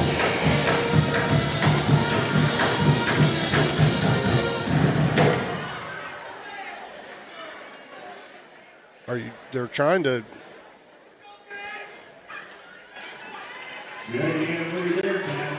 That's probably the last we're going to see of Lainey Johnson tonight, Bo, I would think. Coming out of the timeout. Rocky looking to drive on Schaus. Picks up her dribble, gives it up to Brown. Brown pump fakes. Gets into the paint. Shots up, hacked by Gerard. It's going to be Gerard's third. Team's fourth. So Gracie Brown will shoot 2, and Spencer County will shoot the rest of the way on fouls. First one is no good. Cundiff checking back in for Rocky.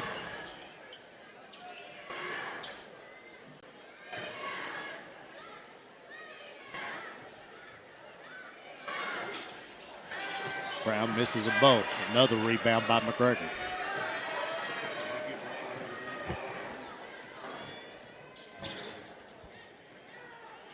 Twelve rebounds now for Faith McGregor. We're going to get Kayla Basham. She's going to pick up her 4th.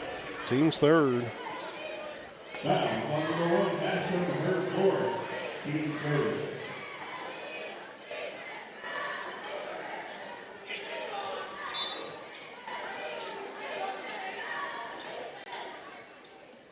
Schaus throws it in, goes through the hands of Cooper. Gerard picks it up, gives it to Baum.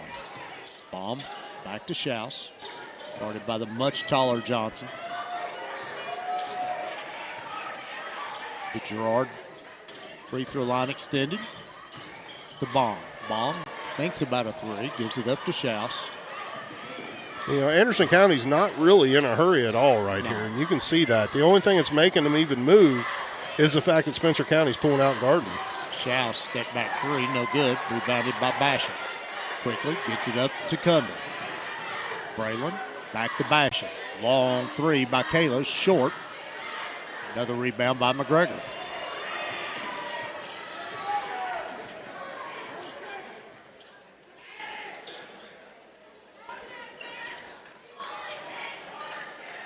We tick under 4 minutes left to go in the game. Gerard on the block. Brown over her.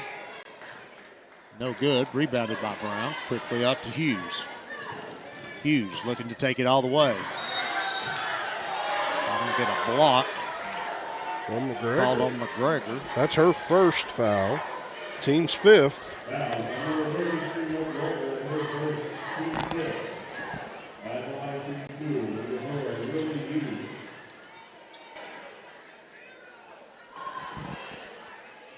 Hughes to the line, shooting 2.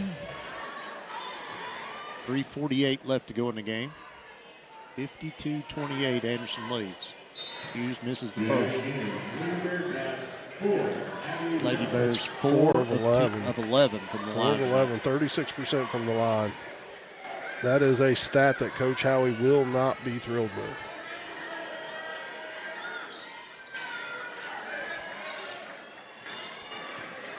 Misses them both.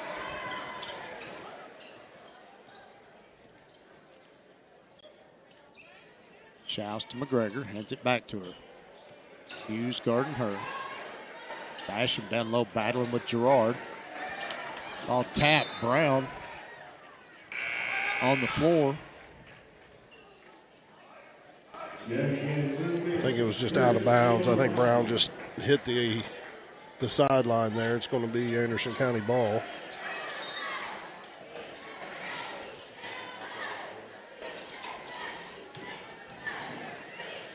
Goes underneath Gerard for the layup. Just let everybody know, tonight we will be naming a Middletown Fence Company Player of the Game, but we will not be having Player of the Game interview or the Kelly Hubbock Coaches interview. As one being away, it's a little bit difficult. We don't have our normal setup, but then also we are going to be rolling pretty quick into our pregame for the boys game with this being a doubleheader tonight. But again, we will name a Player of the Game, a Middletown Fence Company Player of the Game. We'll not have either interview tonight.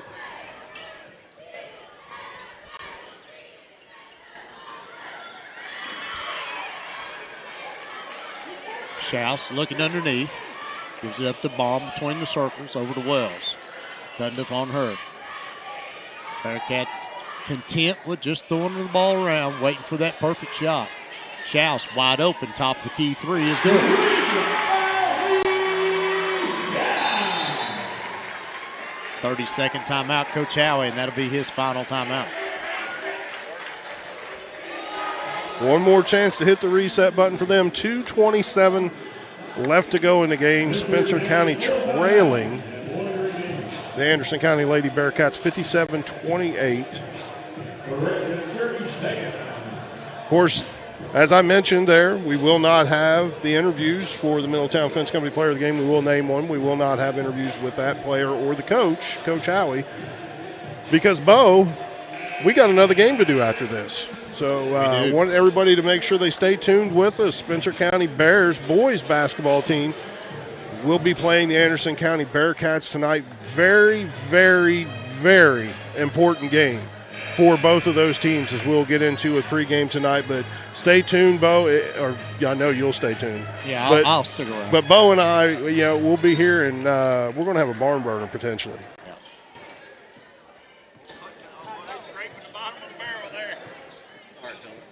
Come on through, Coach. Mark Spurry gets in her way. Again, Johnson thrown to the ground. Schaus crosses the timeline, backs it back out between the circles.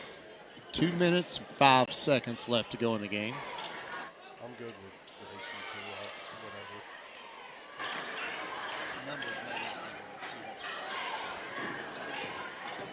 whatever. Schaus in the lane. Gives it up to Gerard. Back to Schaus. Coach Burbussel still calling out his plays. McGregor. One dribble. Picks it up. Goes to Baum.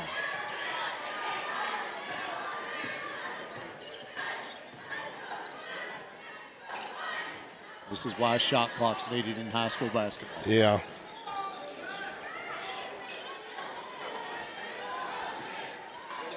Spencer County's been guilty of it too, though.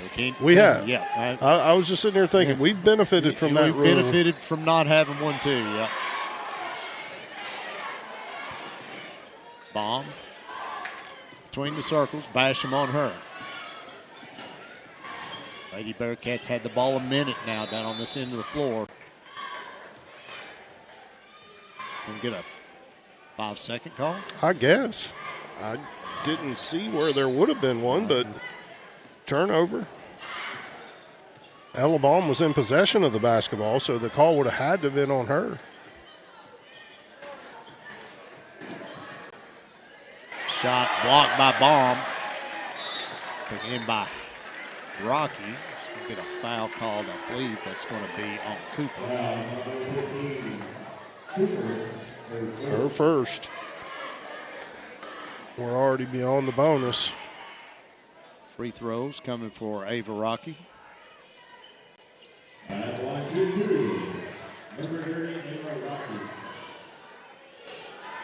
Addison Mercer is checked back into the game for the Lady Bears. Rocky makes the first. Stickhorn and Hughes checking in for Basham and Johnson. First time Basham's been out of the game tonight, John. Yep. Coach Howie's letting her know how proud he is of her. Rocky makes them both. 57-30, 45 seconds left to go.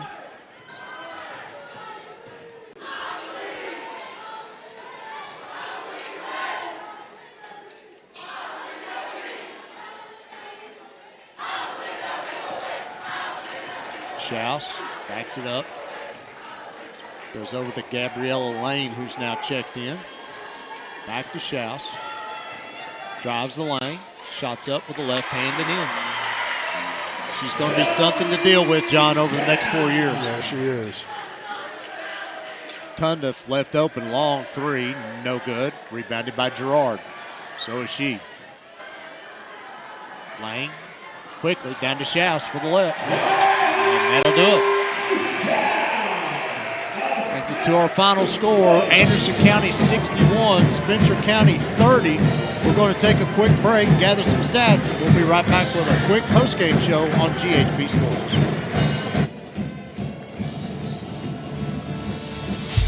Are you looking for a reputable shop to take care of your ride? Stop by Dougherty's Body Shop and Service Center, offering all manner of body and mechanical work to keep your vehicle looking and performing at its best. Conveniently located at 910 Taylorsville Road in Taylorsville, or find us on the web at Dougherty'sBodyShop.com. Dougherty's Body Shop and Service Center.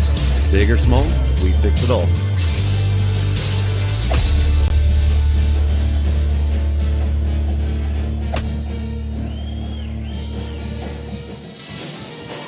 Welcome back to Glen Drury Court at Anderson County High School. 30th district game between the Spencer County Lady Bears and Anderson County Lady Bearcats has come to an end. Anderson County wins 61-30.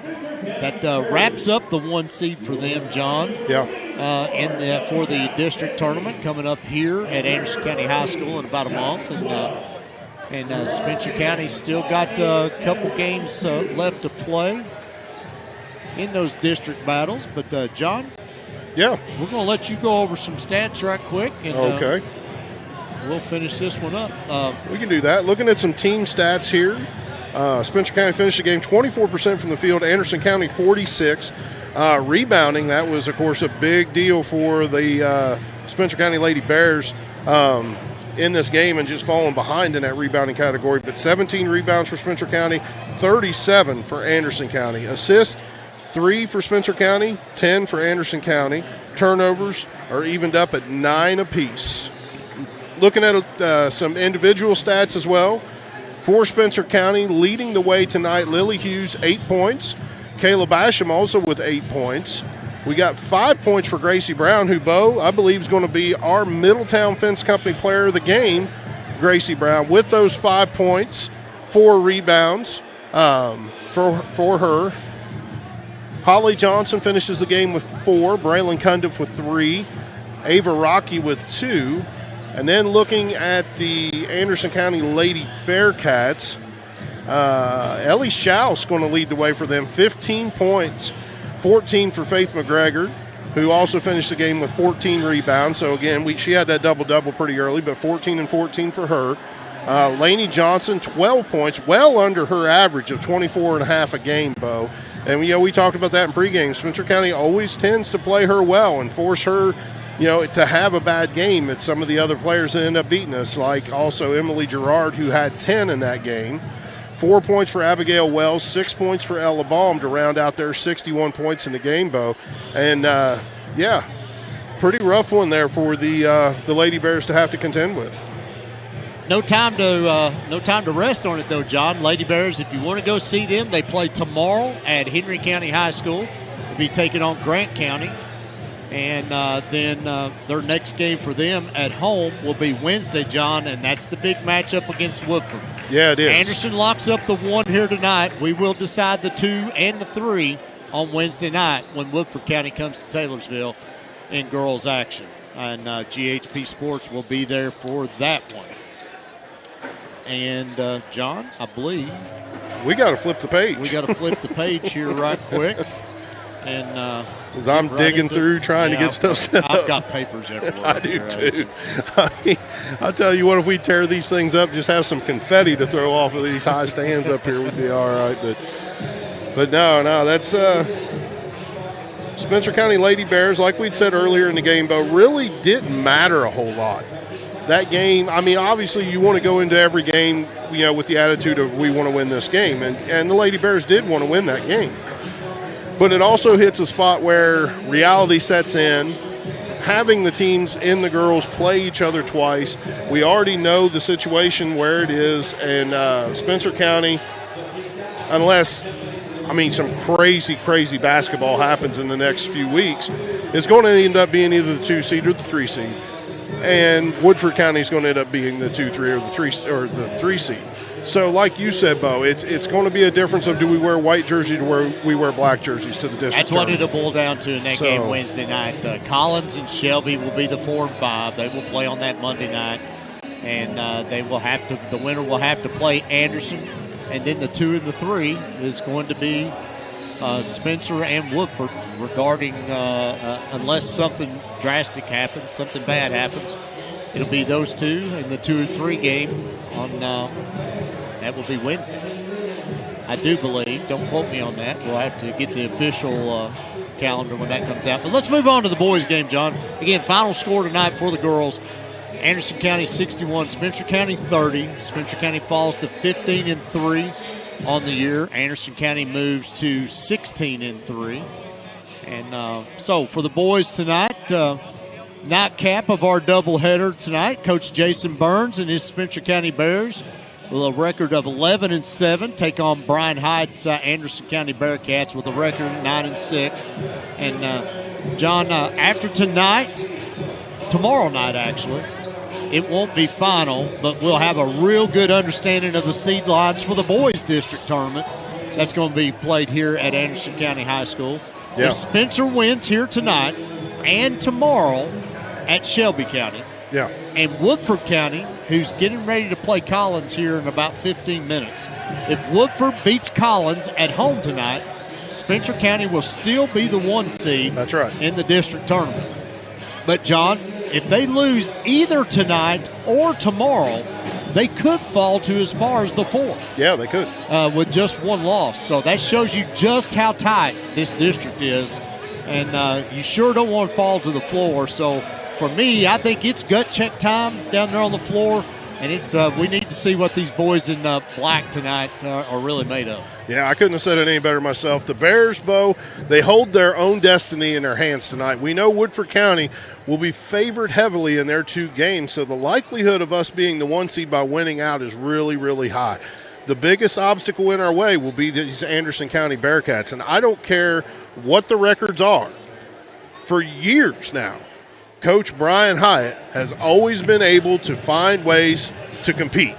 And this year's no different. If you sleep on these Bearcats, Bo, they'll find a way to beat you.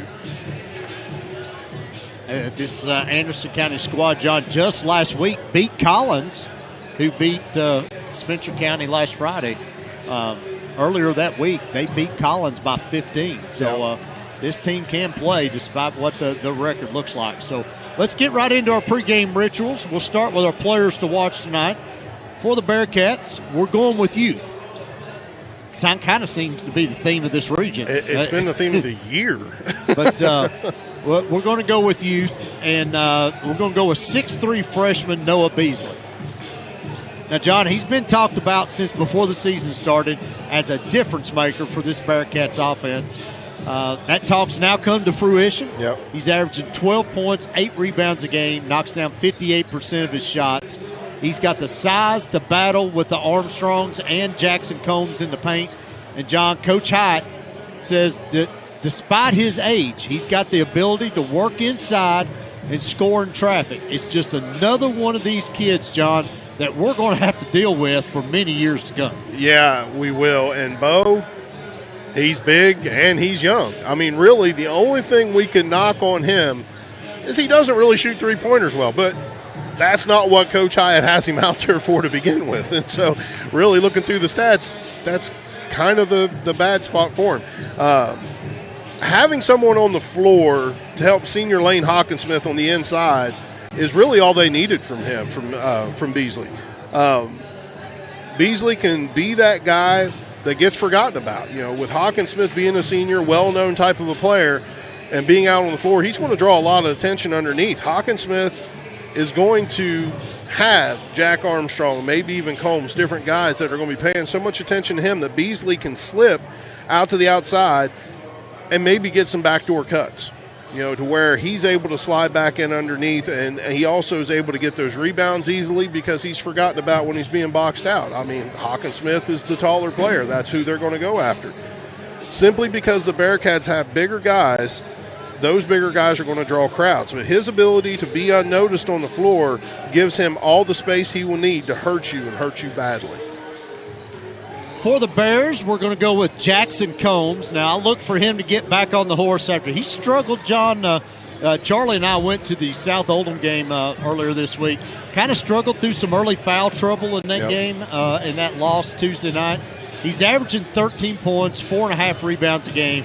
He's shooting a red-hot 43% from long range. And you can foul him, but he makes 91%, John, of his free throws. So what do you need? Defense, rebounding. Jackson brings all that and more when he steps on the court. John, for the Bears to do what they want to do tonight, they are going to need Jackson Combs to be at the top of his game. Jackson Combs is Coach Burns' Swiss Army knife out there on the floor. You know, like you said, Bo, Jackson can play anywhere on the court and be productive doing it. A lot of teams get lulled to sleep because when you have a guy that size, you typically don't defend him much out past 15 feet. if you defend Jackson Combs like that, then look out. He's going to quickly show you how good he is from that long range. Once the defense knows that they have to defend him from long range, then that's a benefit too for the Bears, because Jack Armstrong will then usually be able to go to work underneath the basket a little bit easier. You know, teams won't have doubled down on him quite so much. Or if they try to slide guards over to defend Jackson when he's on the outside bow, that's when Samuel C. Wright and Brady Smith, they seem to find some open looks. So either way, Coach Burns needs Jackson to have a great night tonight, whether it's inside, whether it's outside, whether it's distributing the basketball, because him being on the floor, Bo, makes everybody else on the floor better. We're going to take a quick break on our pregame show, but when we return, we'll get to know the Anderson County Bearcats, as we are now about 10 and a half minutes away from tip-off. You're watching Bears basketball on GHP Sports. Country Mart in Taylorsville has the finest selection of freshly butchered meats, produce, and all of the other ingredients to make your mealtime a victory. If you're running short on time or just don't feel like cooking, Country Mart is the only place in Taylorsville to get delicious Champs chicken. Dine in or take it to go. Your family will love it. Make sure to use your Country Mart card to save on food and earn points at the pump. Country Mart, your local grocery, proudly serving Taylorsville and all of Spencer County for over 50 years. For over a century, the People's Bank has been assisting our community with their financial needs. The key to that success has been the close connections we have made with the people in the community that we serve. Come in today at our main office located in the historic downtown Taylorsville at 23 West Main Street, or at our branch located at 5511 Taylorsville Road in Fisherville, and see how we can serve you. The People's Bank is proud to support the efforts of our local athletic program. Go Bears! Welcome back to Glenn Drury Court at Anderson County High School as we get ready for this battle that very well, John, could decide the 1 seed for the district tournament between Anderson County and Spencer County. And this matchup, it's a good one every year, John. It is. Coach Hyatt, I mean, the guy just gets the most out of his kids. He does. He always does. But let's go in. Let's dig into these Bearcats just a little bit, see what they're all about. As we mentioned a couple times on here, they are coached by one of my favorites to talk to around the region, Coach Brian Hyatt. He's in his 7th year leading the Bearcats, career record of 91 and 83. He is an Anderson County alum, was named the head coach after he was an assistant under the great Glenn Drury for 19 years. Yeah. He did not play college ball, but was a student manager at Morehead State on some of the early Kyle Macy teams when Kyle Macy took that head coaching job. Now, John, this is the year that Coach Hyatt and a lot of people around Lawrenceburg have been pointing to for quite a while. There are 11 seniors. I did not say that wrong. There are 11 seniors on this roster, and he returns 5 of his top 7 scorers from last year. The leader of the pack is Carson Sutherland. He's averaging 13.5 points, 4 rebounds a game. He's savvy, old-school type point guard that just will beat you if you let him. Yeah. He doesn't do anything flashy, just goes out and plays with extremely high basketball IQ. The ball will be in his hands most of the night, John. And how good can the Bearcats be, John? All that depends on how far Sutherland can take them tonight. Yeah.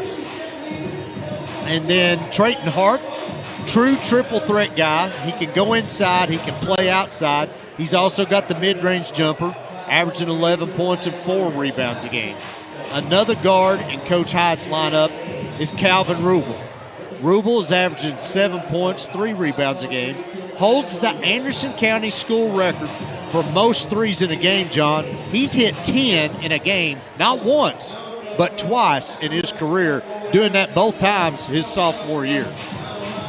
The big bodies in the lane will be, as John talked about, Lane Hawkins-Smith, 6'3" senior, averaging 5 points, 3 points a game, and our player to watch, Noah Beasley, who adds that 12 points and 8 rebounds a game.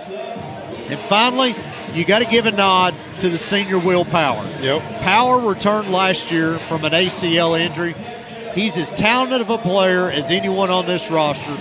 Quick, very reliable defender. So reliable, John, that Coach Hyatt calls him his sixth starter on the floor. We brag all the time about the talent that comes off the Spencer County bench. Bo, there's been many games, well, I won't even say many, there's been a lot of games at least, that I believe were won simply because of our great bench play that we have. There's not a lot of teams out there that can get those quality minutes from their bench like the Bears can. But, folks, I want you to know, tonight we're facing one of those teams that can just as well as we can. You go through their starting lineup, and you can tell this Anderson County Bearcat team is very good, but then you start adding in their backups, and then you have a team that all of a sudden will turn some heads. I alluded to it earlier. Coach Hyatt always seems to have a team that will compete. When you watch the Bearcats play, you will know why. And it's simply because, Bo, they will not quit. You could look at a lot of their team stats, but I wanted to have that glass half full approach here. The one place that this team seems to be lacking, I guess would be a good way to say it, Bo, the charity stripe. They do not shoot free throws well. As a team, they're only averaging 61.3% on their free throws, and only 5 Bearcats are above 50% from the free throw line. So something to keep in mind. We get into some foul situation in this game. Anderson County, not the team that you're going to really see a lot from the free throw line. And so that advantage definitely goes to the Bears. If this game comes down to trading punches at those lines, Spencer County's got the edge. We're going to take one more quick break on our pregame show, and when we return, the tip-off of this 30th District matchup that very well could decide the 1 seed in next month's district tournament, and we have it all for you as tip-off is now a little over 4 minutes away right here on GHP Sports. Is your laundry taking forever to dry? Are your energy bills reaching unseen highs? It's time to call in the Dryer Vent Squad. According to the National Fire Protection Association, lint ignition and failure to clean are major causes of dryer fires. A clogged dryer vent also costs more in energy bills because it takes more time to dry, leading to stress on your appliance. At Dryer Vent Squad, we're not just cleaning vents, we're saving you time and money while keeping your home safe. Our experienced professionals ensure that your dryer vents are free from lint and debris, drying clothes faster, saving you money, and preventing potential fire hazards. Choose us for affordable cleaning, inspections, and repairs for all residential and commercial dryer vent systems. Life is stressful enough. Eliminate the worry over a potentially hazardous dryer vent by calling us today. Welcome back to Glenn Drury Court at Anderson County High School as we get ready for tonight's district matchup between Spencer County and Anderson County. And, John, here's a little series history for you. Since the year 2000, these two have met 32 times on the hardwood. Yep. Anderson County leads the series 17-15 in that time, but Spencer County has won the last 7 in a row, and the Bears have not lost in this building to Anderson County since February of 2016. Wow. And Coach Jason Burns is 10-5 in his career against the Bearcats. So a lot of good fronts there for the Bears as far as that goes. I hope you didn't jinx them with that. Yeah, well, you know what I do. I know. You jinx them. That's kind of what I'm bringing this up. But I have to break out my voodoo here, yeah, here in just a few minutes. But we're still a couple minutes away from tip-off. Anderson County back in the locker room. Spencer County still on the floor as Anderson County now comes out. And, John, we said it earlier on. We'll say it again. We're going to try to keep tabs on the Collins and the Woodford County game. If you're a Spencer County fan, you want the Bears to get that 1 seed, you've got to be a big Woodford County fan tonight. No, that's at Woodford. That's at Woodford tonight? Yeah. Okay. I don't know if our boy is got the game going tonight or not, but it is on. We're hearing it's on Glocon, so All right, Charlie's got it back in the trailer. Well, I'm going to look it up here, too. John's going to look it up, so that's what we need. We need to add us another screen up here in front of us. We do want to thank Dennis Carnes tonight for stepping in. Justin Pollitt works. He's got to take a layover to go to work. He's up in Gallatin County and couldn't make it all the way over here to Anderson in time for the game tonight. We appreciate Justin and Derek for what they do for us all year long. And we come up short tonight. We told Gabby down there on the bench, John, we was either going to drag her or her dad one up here, and figured it might be easier to get her dad since she's got that big knee brace on. Well, you know, you hear these people talk all the time how that last step's a doozy. Well, about the last 10 steps to get up here are doozies. They really need like a step in between, and I'm really kind of surprised somebody hasn't taken a dive off of those things and them have to put railing up or something. But yeah, it's not fun when you're a guy my size either, because it's towards the top when you hit those big steps, so you're already kind of tired. Yeah, winded already. Yeah, and now you're going to punish me more. But now, no, 20 seconds away here before we're going to get set up here for the tip-off. I do have the Woodford County Collins game up on Glycod, as they have not started yet. They're still going through warm-ups, but we will try to keep you informed with everything we know there. Again, Woodford County beats Collins. Spencer County wins out. It's done. Spencer County will be the 1 seed. So we do have another game tomorrow that we'll be bringing you here on GHP Sports. That game starts at 4:30. John and I will be on 4:10-ish, somewhere in that neighborhood for Shelby County, and that could be the game that clinches that 1 seed for the Bears. We are going to step away from the table for just a second and go down for our national anthem and our starting lineups. At this time, we have to rejoin us in representation of the flag as we honor the United States of America with the singing of our national anthem by the Anderson County Advanced Choir under the leadership of Haywood Brown.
And now let's see the starting lineup. First, for the visitors, Mr. Frank Taylor.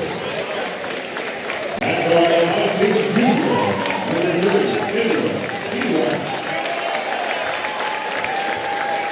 And our now teacher number 5, William Smith.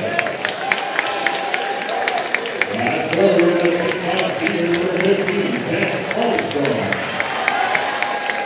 And forward the 6'4" senior number 25, Jackson Combs. And forward the 6'5" sophomore number 35, Chris Armstrong. Spencer County, their first by Jason Burns.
For Coach Burns and his Spencer County Bears: Samuel Seawright, Brady Smith, Jack Armstrong, Jackson Combs, and Chris Armstrong.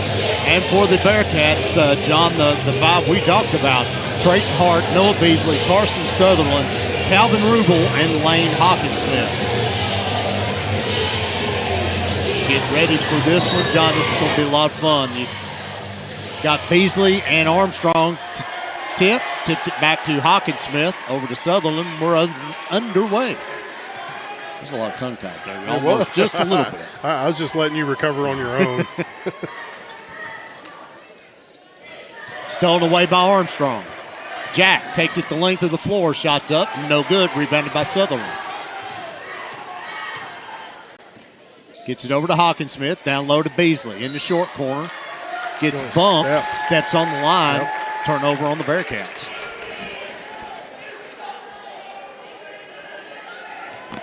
Two-2-1, full court pressure by the Bearcats. Handled easily by the Bears. Brady Smith walks it across the timeline. Gives it up to Combs. Cross-court pass. Seawright. Corner three from behind the backboard. It's good. Like seeing that. Bears strike first. Come out in their own 2-2-1. Hawkinsmith gives it up to Sutherland.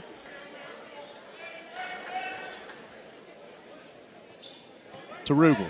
Tapped by Combs, out of bounds. Stay with Anderson County. I like seeing those quick hands. That's something we've always appreciated about a Coach Burns team. Quick hands, getting them in the passing lane, getting them in, disrupting the dribble. Burns, a Patino disciple, John, student manager there when Patino was at Louisville, so likes to track those deflections. Beasley gives it up to Hart. Runner, left hand, no good. Rebounded by Combs. Smith running the floor for the Bears. Picks up his dribble, goes to Combs, loses it, goes to Sutherland. Sutherland in for the layup. Stops. Shot is no good. Rebounded by Chris Armstrong. I think took his time, John, getting down there. The defender and the offensive player were waiting for the other one to move. Jackson Combs, no good. Rebounded by Jack Armstrong. Gives it up to Combs to Seawright. Wide open for three. That's no good. Rebounded by Hart. A lot quicker pace than what we've seen in the first game, John. Sutherland looks down to Beasley. It's not there. Takes it into paint. Blocked by Armstrong. Picked up by Seawright. Bears got numbers. Samuel all the way in. Blocked by Hart, out of bounds.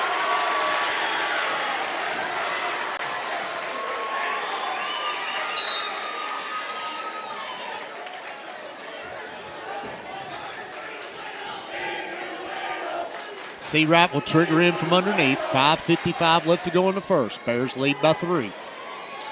Comes into Armstrong, out to Smith.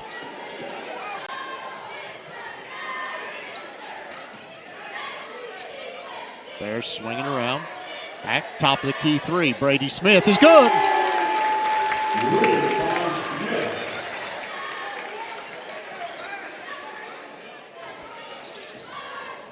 John, these Bears average 28 threes taken a game.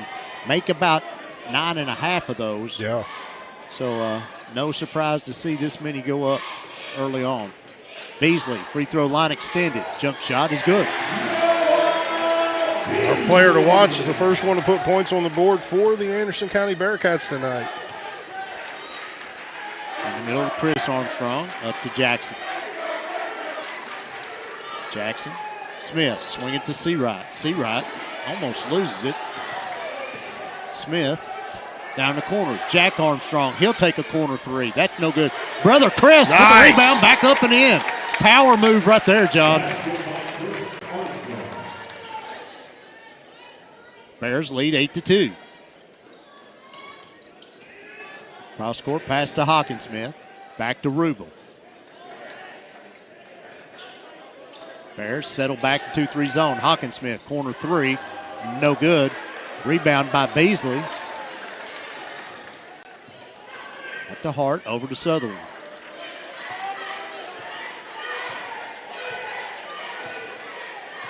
Burns changing defense. They're going man. Hart, free throw line extended. Left hand jumper, wild shot, air ball. Chris Armstrong going to let it go out of bounds. Spencer County ball. That's the third turnover now for the Anderson County Bearcats in this game. Will Powers checks into the game for the Bearcats. Young man's got some pink shoes on, Bo. He does. Very pink. Armstrong. Smith, another top of the key three. That one's no good. Battle for the rebound, picked up by Chris Armstrong. Wide open, Seawright, wing three. That's no good. Tapped out of bounds. Off Elijah. Anderson County ball.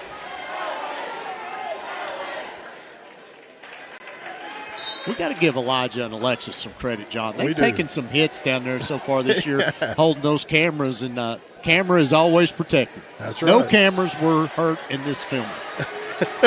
Combs all the way in. Don't stop the ball.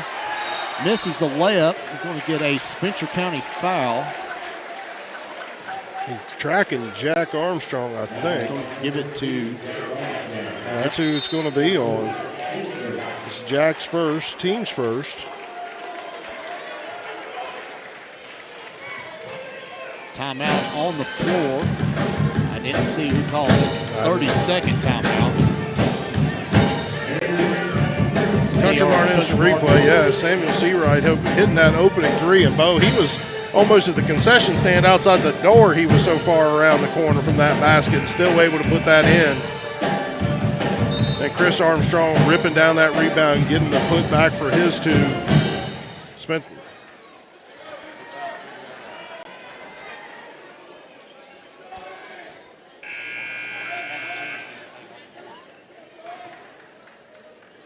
Still don't know who called that timeout, John. No, that's what we're looking at. And even the scoreboard still shows 5 apiece. So, not sure.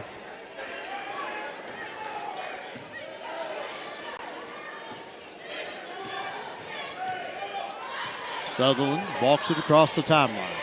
Bears sticking with man-to-man. Sutherland, step back jumper, 17-footer, no good. Rebounded Brady Smith. Smith gives it up to Combs. Head up. Back to Smith. Top of the key. Combs down in the corner to Armstrong. Back to Combs.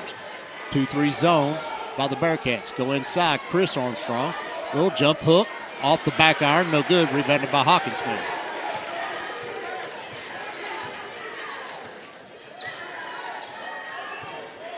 Sutherland gives it up to Rubel. Gets it back. 2:41 left to go in the first quarter. Bears lead by 6. Power to Sutherland. Down low, Beasley with the easy layup. That's what I was talking about in the pregame, Bo. He's nonchalant, John. He is. He gets lost in that shuffle back there and gets these backdoor cuts. Smith swings it around to Combs. Back to Smith. Takes one man out of the play. Leave Chris Armstrong open for the 15-footer. It's good.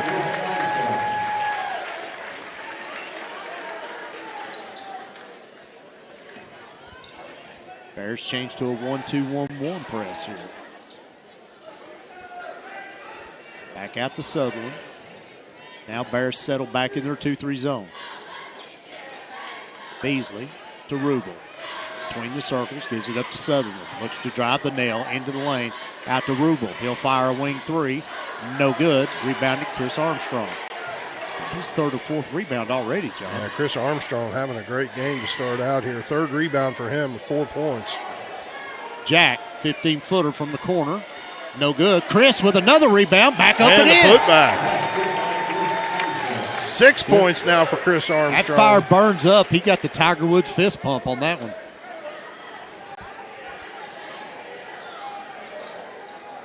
Is that Minute 15. Official name of it? Different sport. I know. Just checking. Yeah.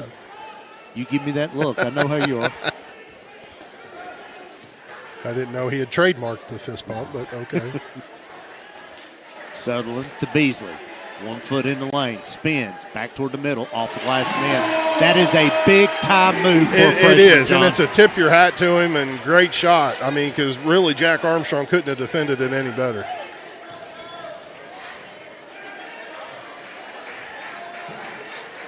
.40 seconds left to go in the first quarter. Armstrong trapped underneath. Gives it to Combs. Combs, layup, misses. I do believe we're going to get a foul on Beasley here. I think so, and that's who they're going to give it to. Noah Beasley's going to pick up his first, team's first. 36 seconds left in the first quarter. It's been a fast first quarter, Bo. Only 2 whistles blown. Combs misses the first. I just bragged on his free throw shooting in the pregame, John. And what did I say? Do we need to play it back? I'm sure we have that as a Country Mart Instant Replay, too.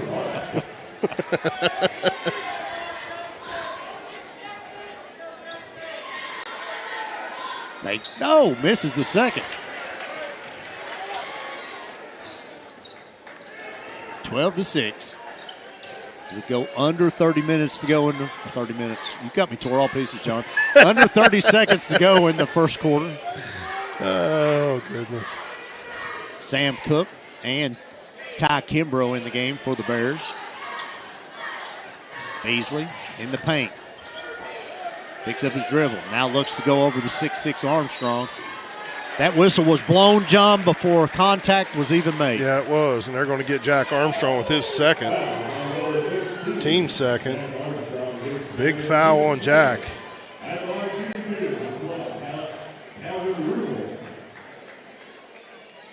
Calvin Rubel will step to the line for Anderson County. 71% free throw shooter. Seawright will check back in for Sam Cook. 6.5 seconds left. Coach Burns getting his shooters in at the end of this first quarter. Gotta pay attention to that clock. Gets it into Combs. Bears got to go. 3 seconds. Combs all the way to the basket. Up and in. Nice move, Jackson Combs. That'll bring us to the end of one. Your score, Spencer County 14, Anderson County 8. We'll be right back on GHP Sports. Are you looking for a reputable shop to take care of your ride? Stop by Dougherty's Body Shop and Service Center, offering all manner of body and mechanical work to keep your vehicle looking and performing at its best. Conveniently located at 910 Taylorsville Road in Taylorsville, or find us on the web at Dougherty'sBodyShop.com. Dougherty's Body Shop and Service Center. Big or small, we fix it all.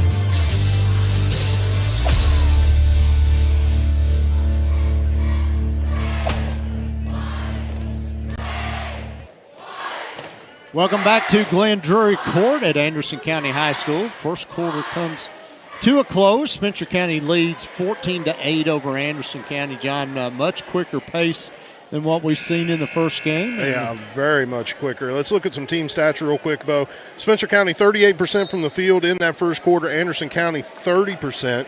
Rebounding, Spencer County 7.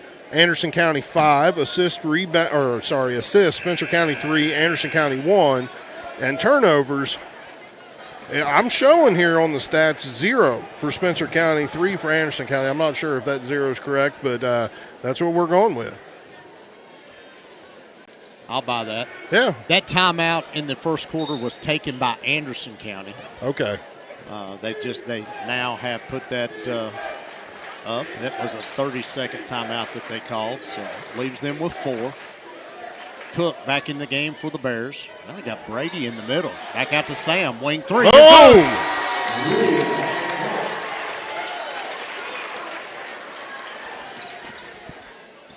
That was a little different, John. Brady in the middle of that zone.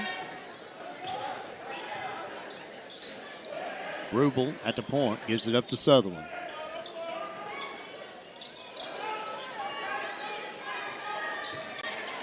Rubel gives it up to Power.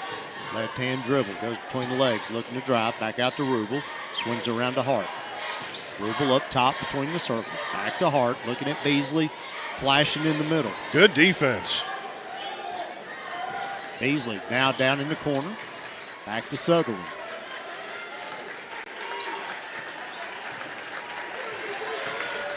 Sutherland gives it up, Power, left-hand three from the wing is good.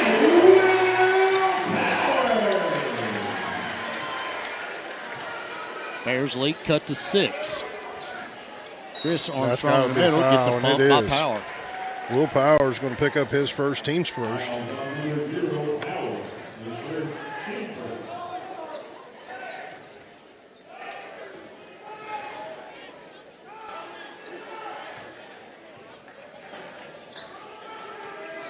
Down in the corner, Kimbrough. Back out, Cook. Back to Kimbrough. Looking down low to Chris Armstrong. Got it on Beasley. Goes up over and blocked by Beasley. Retrieved by Hart.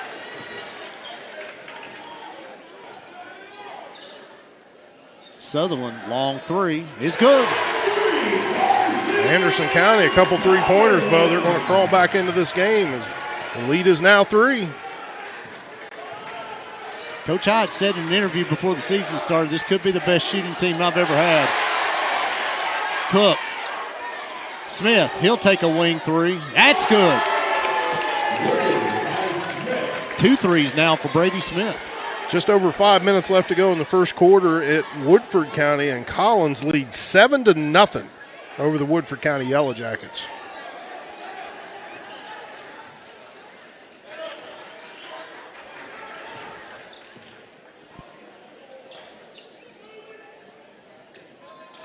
Sutherland goes to Power in the corner. Rubel swings around. Hart, he'll take a three. That's no good. Another rebound by Chris Armstrong. Chris Armstrong now 5 rebounds for him.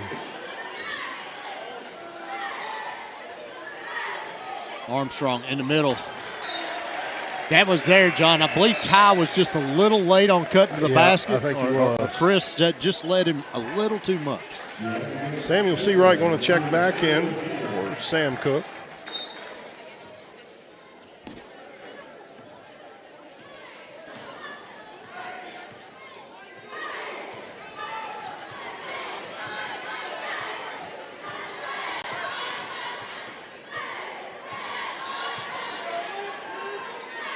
Beasley looking to drive. Cut off. Power. Out to Sutherland. Wing three. No good. Rebounded by Combs.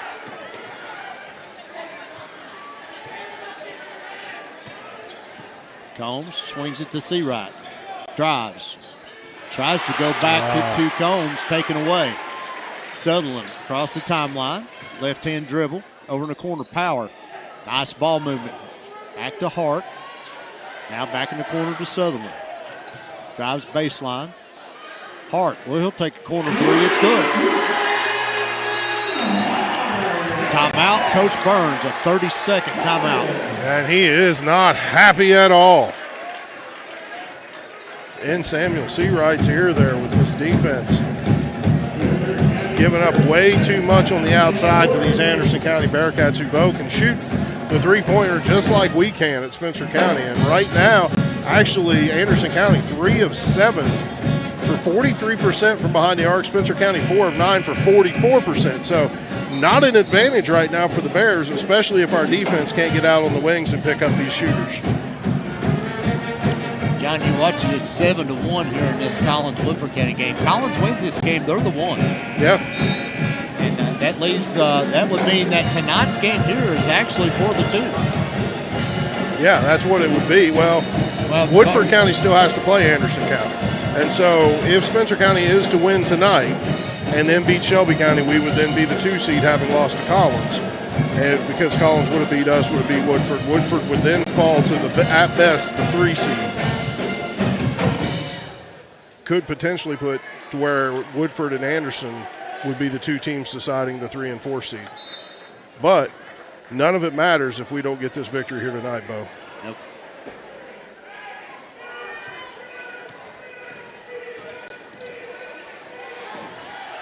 Smith in the corner. Armstrong Goes down to Chris. Turn back around. A little hook shot is good. As Ben Armstrong's checked into the game. Yep. Ben wears the blue shoes. That's how we remember. That's sad. Mom told me that back during football season, and I have not forgotten. Nope. That is a cornerstone of our game calling right there. Power, wing 3, no good. Ball tapped around, rebounded by Kimbrough, almost taken away by Beasley. I told him don't be switching shoes on me either. That's right. Kimbrough, left corner. Gives it up to Smith. Falling out of bounds, throws it away. Rubel gets it up to Hart. Down the corner, Power wide open for 3, doesn't take it. Now he will, and it's good. Bears lead cut to 2. And Jackson Combs is up quick off the bench. Again, just Coach Burns not happy with his exterior of his defense, not being able to get out there and guard these shooters. Ben Armstrong, corner 3 is good.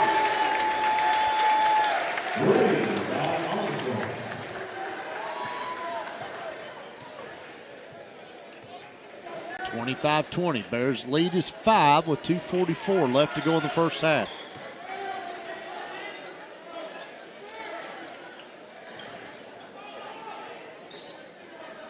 Sutherland directing traffic.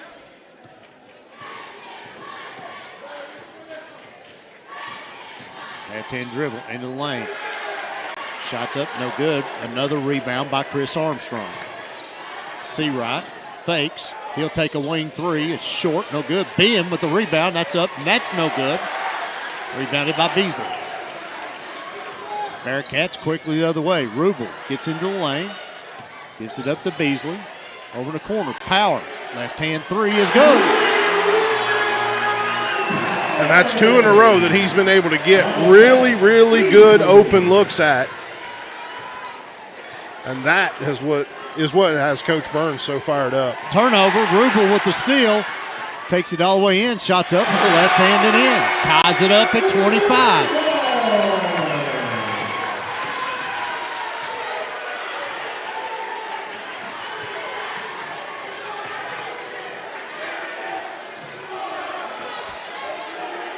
Ben to Samuel. Thinks about a 30-footer and pulls it back in. Smith calling for the pick from Armstrong. Brady, 15-footer. No Being good. held down there. Kimbrough grabs the rebound. Yeah, we're going to get a foul on Calvin Rubel. It's going to be his first. Team second. Not a lot of fouls in this game so far, Bo. Spencer County only having committed 2 in the first quarter, none so far in the second quarter. Anderson County with 2 in the second quarter, only 1 in the first. Jackson Combs back in. Seawright, corner 3, no good. Follows his shot, gets the rebound. Out to Smith. Ben back to Smith. Ben looking down low to Chris. Chris Armstrong back to brother Ben. 3-point shot, air ball, rebounded by Hart. Under a minute.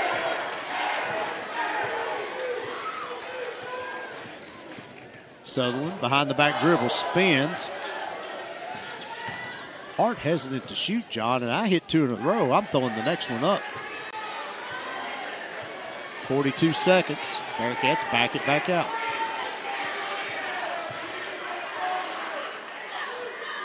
Rubel to Power. Back to Sutherland. Content on holding this, John. Wait, take that last shot. Well, and I mean, you can't blame them right here. Spencer County's not going to pull out to defend Sutherland. And I don't think Coach Burns minds to wait. Now they're switching to man right here, John. Sutherland in the lane. Taken away by Chris Armstrong. Chris, 3-quarter court shot off the backboard, no good. And that'll bring us to the end of the first half. Your score, Spencer County 25, Anderson County 25. We're going to be right back on GHP Sports. Is your laundry taking forever to dry? Are your energy bills reaching unseen highs? It's time to call in the Dryer Vent Squad. According to the National Fire Protection Association, lint ignition and failure to clean are major causes of dryer fires. A clogged dryer vent also costs more in energy bills because it takes more time to dry, leading to stress on your appliance. At Dryer Vent Squad, we're not just cleaning vents, we're saving you time and money while keeping your home safe. Our experienced professionals ensure that your dryer vents are free from lint and debris, drying clothes faster, saving you money, and preventing potential fire hazards. Choose us for affordable cleaning, inspections, and repairs for all residential and commercial dryer vent systems. Life is stressful enough. Eliminate the worry over a potentially hazardous dryer vent by calling us today. For over a century, the People's Bank has been assisting our community with their financial needs. The key to that success has been the close connections we have made with the people in the community that we serve.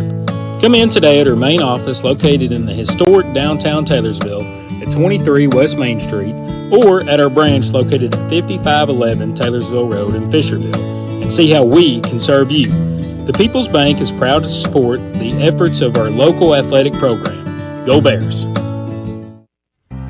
At Acadia Counseling, we offer a professional, down-to-earth approach for adults, families, couples, and adolescents who are looking for lasting results in a non-judgmental environment. Located in St. Matthews and offering telehealth straight to your phone or Wi-Fi-enabled smart device, Acadia Counseling offers evening and weekend appointments. Give us a call or schedule from our website and create a brighter future for yourself or a loved one. Welcome back to Glenn Drury Court at Anderson County High School. Halftime, this 30th District battle, tied up at 25, John, all knotted up. Spencer County led by as many as 7 in that first half, and some timely threes by the Bearcats there toward the end brought that game back to a tie. Yeah, let's look at some team stats real quick as you see those up on your screen right now. Spencer County shooting the ball 36% from the field. Anderson County 45%. Rebounding, Spencer County out-rebounding Anderson County 12-7, and 5 of those being offensive rebounds for the Bears. So huge number right there, getting those second chance opportunities. Looking at the assists, Spencer County leading the way 7-5, and then turnovers, Bo, evened up 4 each. I mean, pretty clean basketball game played by both teams so far. As we were even talking about the foul situation, Spencer County having only committed 2 fouls in the game, both of those fouls on Jack Armstrong. And Anderson County only having committed 3, one on Will Powers, one on Noah Beasley, and one on Calvin Rubel in that first half. And so very clean ball game played. Both teams taking care of the basketball pretty well. I mean, I don't know what else you ask for out of these guys. It's exactly the type of game that we thought it would be. And it just goes to show you the power and the strength of this 30th district. Yeah. People laugh at me sometimes when I say it's one of the top 4 or 5 districts in the whole state of Kentucky. It is. And you can't argue that if you really sit back and look. Woodford County is the number 12 team in the state of Kentucky right now. And they're Spencer losing. County beat them 2 weeks ago. Yeah. They're getting taken to the woodshed right now by Collins after a quarter, already down 11. Yep. And, you know, I mean, it just goes to show the strength of this district. Yeah, it really does. And it's really a shame that only 2 teams from this district can go to the region. Because I think there's as many as 4 that could win it. Oh, I think so too. And I think that's what's going to make it difficult, where we've seen in the past where a few years ago we had, a 4-way tie at the top for the 1 seed, and it came down to the RPI to seed everybody, put Collins in as the 4 seed. Spencer County was a 1, and Collins actually beat Spencer County in that opening game as the 4 seed. And they were ranked higher than Spencer County in the state at the time. It was just based off of who had beaten who and all this kind of stuff. And Spencer County got the 1 seed that year in the district tournament, and the prize they got in the first round, they had to play the number 17 team in the state. Yeah, exactly. And so it does. It shows the strength of this district and shows the strength of the region, too. I don't want to downplay the 8th region as a whole. The 8th region as a whole really has some quality basketball in it. You look at the 29th, North and South over there. Yeah. Very strong team. Either one of those 2 could win the region. Yep. I mean, it's all over. Walton Verona, a very good team this year, along with Simon Kent when you get up there. But we're going to take another quick break. When we come back, John will go over some individual stats, and we'll get you set for the start of the second half at halftime here at Anderson County High School. Anderson County 25, Spencer County 25. We'll be right back on GHP Sports. Who is Thoroughbred Asset Management? We are local financial professionals for local people. We are your hometown coaches. You'll see us at your school ball games, your church functions, our local chamber events. Investing in Thoroughbred Asset Management means investing in you. We are community members with the goal of helping others. We know you work hard for your money. Let Thoroughbred Asset Management help plan a retirement strategy that works for you. We have access to all types of investment options and will form a plan that fits your individual needs. We have the tools and strategies we need to help make your goals become a reality.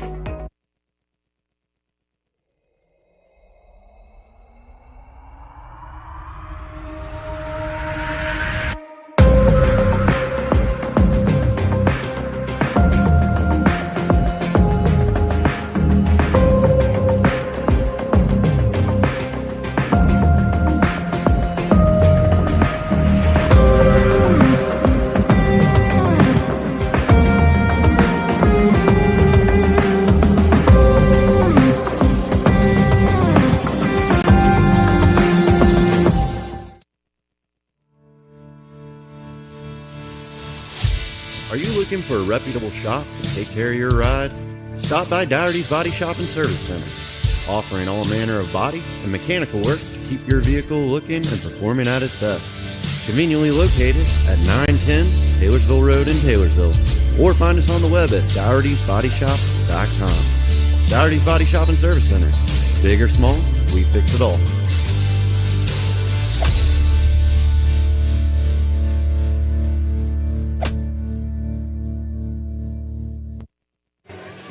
Welcome back to Anderson County High School.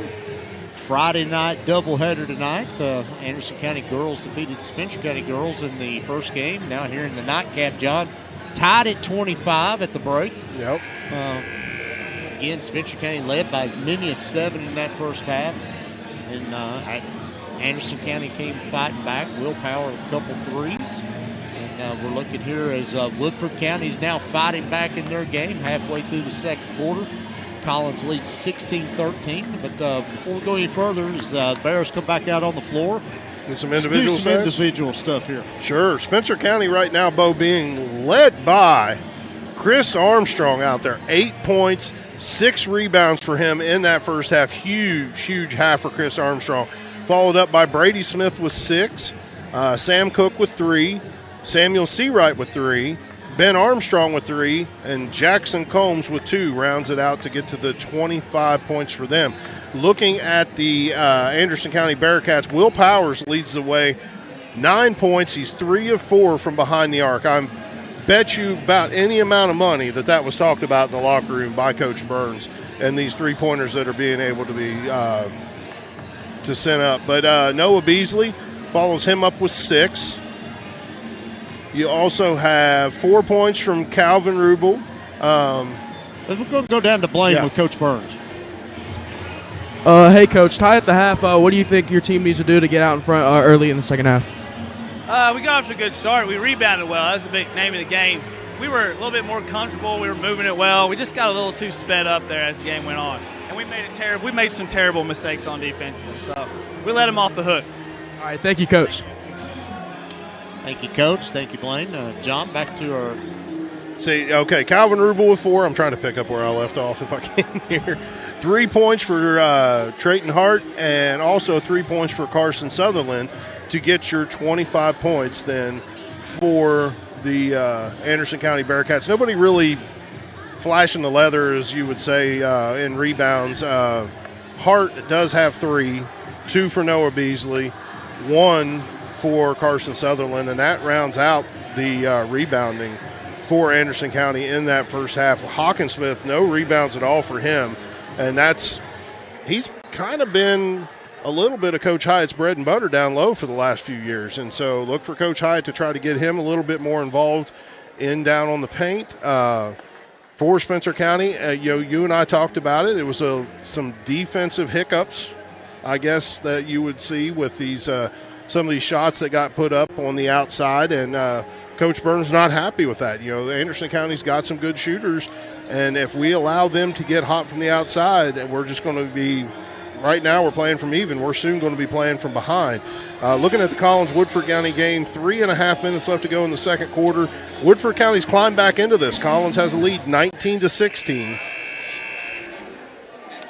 John, only 5 fouls called in that first half.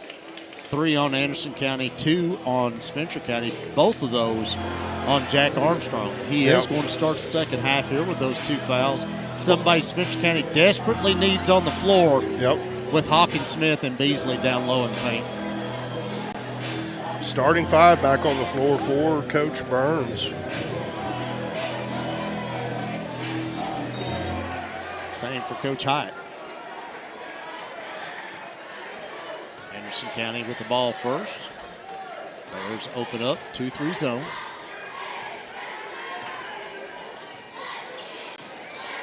Hawkins Smith. Ball up top, gives it up to Hart, back to Hawkins Smith. Swings it over to Rubin, looking to get it to Beasley in the short corner. Stolen away by Combs. Bears are running. Gives it up to Smith. Seawright swings it to Smith. He'll take a wing 3. No good. Rebounded by Rubin.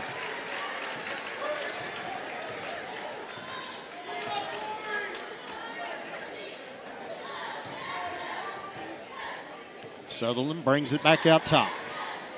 Over to Rubin.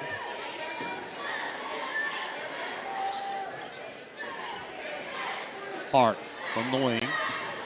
Sutherland looking to drive. Ball tapped. Rubin, corner 3. No good.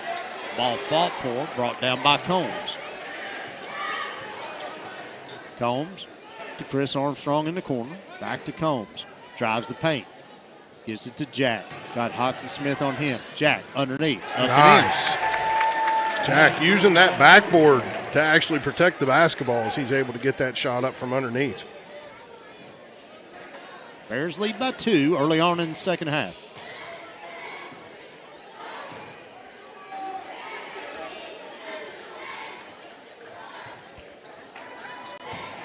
Beasley, free throw line extended. Looking to work on Armstrong. Back out to Sutherland. If I'm Coach Hyde, I want Beasley to take that at Armstrong. Sutherland to Rubel. Looking down low, nothing there. Back to Sutherland from the wing. Armstrong out on him. Yeah, Spencer County in this 2-3 zone, making it difficult to really try to work some of those. This is Anderson County that we know, John, extremely patient. Rubel, wing 3. It's good. That's what they do, John. They'll run 40, 45 seconds off the clock and hit you with a dagger. Anderson County, first lead of the game, I do believe, John. Yeah, it is. Armstrong in the middle, left-hand hook shot is good.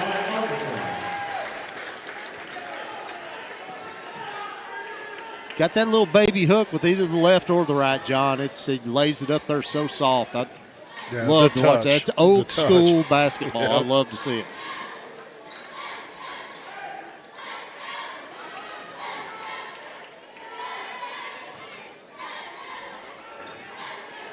Rubel up top. Back to Sutherland. 2-guard front here on this zone. Back to Hart. Beasley from the free throw line. 15-foot jumper was good.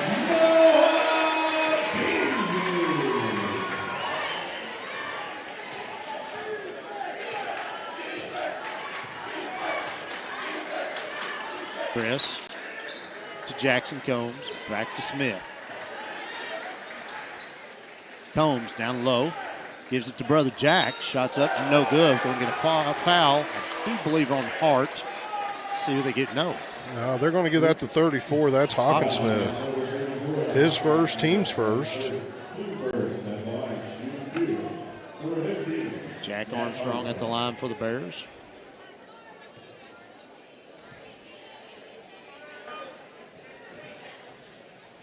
Rolls the first one in. That knots it back up at 30.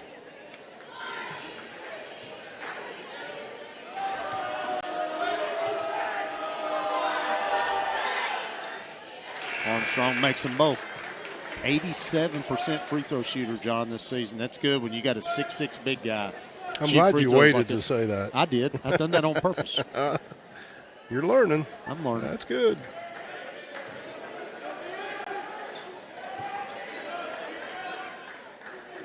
A little 1-3-1 half-court defense here, John. A little different with the trap.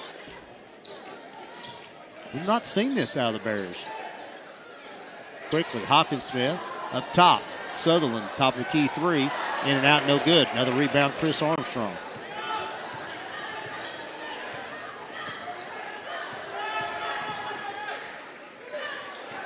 Chris, three, no good. Ball tapped around, rebounded by Beasley.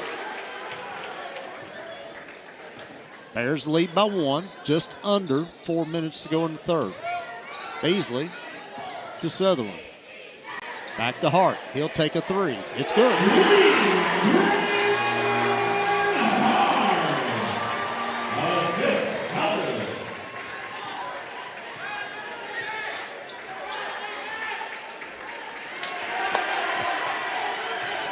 Turnover on Armstrong.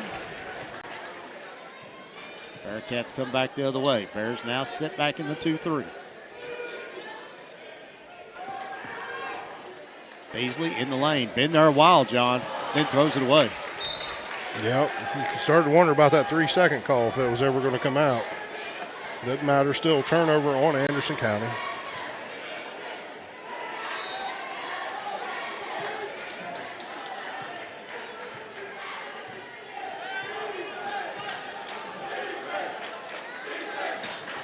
Now with a 2-3 way out on the floor.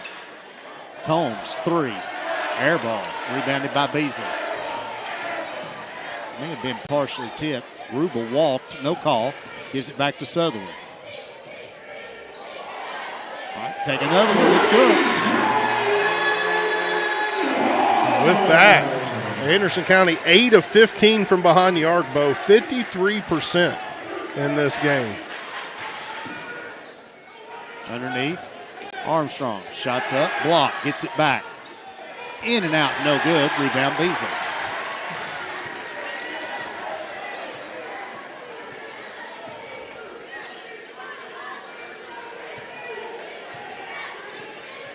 Sutherland looking to go to work. Gives it up to Hart in the corner. Combs on him. Bears man. That's 3 times down the floor, John. 3 different defenses, and 3 different times the Bearcats score. Yep. Timeout, Coach Burns. Anderson County jumping out to this 7-point lead now. Coach Burns with a full timeout.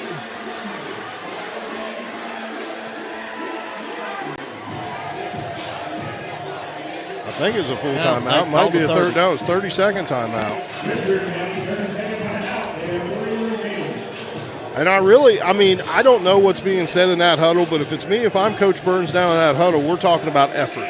We're talking about going out and playing hard. There's a lot of lazy things happening out there, whether it be on the defensive side of the ball where we're not getting over to different guys, we're not being as active with our hands as what he likes them to be, or whether it's on the offensive side to where we don't have the movement that we need. We're making lazy passes. We're doing things that we're turning over the basketball simply because Spencer County is playing a little lazy right now. They've got to be able to get some pep in their step. They've got to lock into this game and turn it up. If not, they're going to run out of time because we're already under 2 minutes left in the third quarter.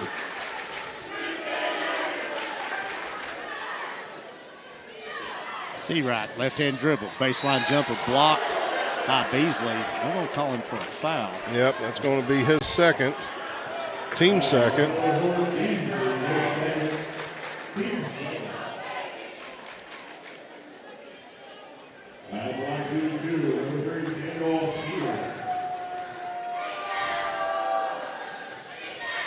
Seawright rolls the first one in.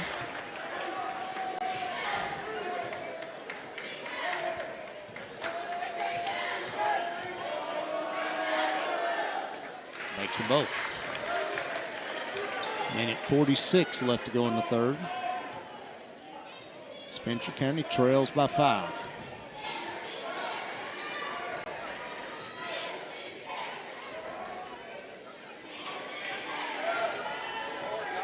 Again, it's going to force them to go out into that man defense. That zone just not making a move.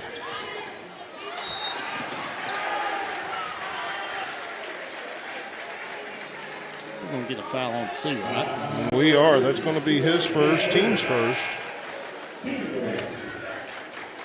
Kimbrough checks in for Chris Armstrong.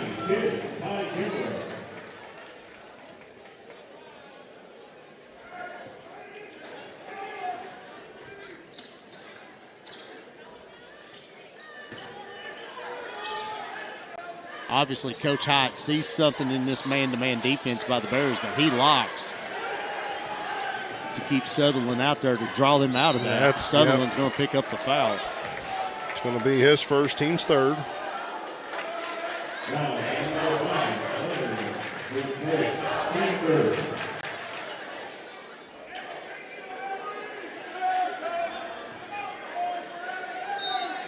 Holmes trigger in from the sideline. In the backcourt to Smith. 1 minute left to go in the third quarter. Armstrong underneath, up with the left hand in. A lot of traffic in there, John. He went right between it all. Cuts the lead to 3. Sutherland picks up his dribble. Gets it across to Rubel. It's the ultimate no-no right there, John. Yeah, Pick it up in the backcourt like that.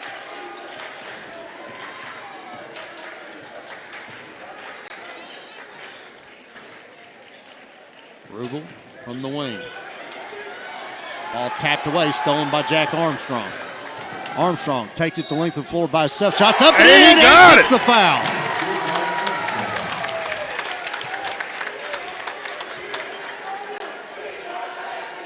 That's on Beasley. That's number 3. Yep, that's a big foul on him.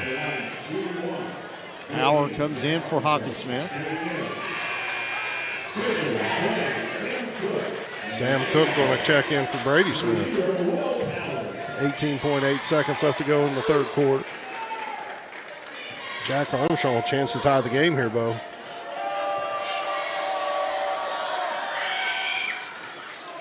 Completes the three-point play, and now we're knotted up at 38. There's a little man pressure. Now they'll fall back out.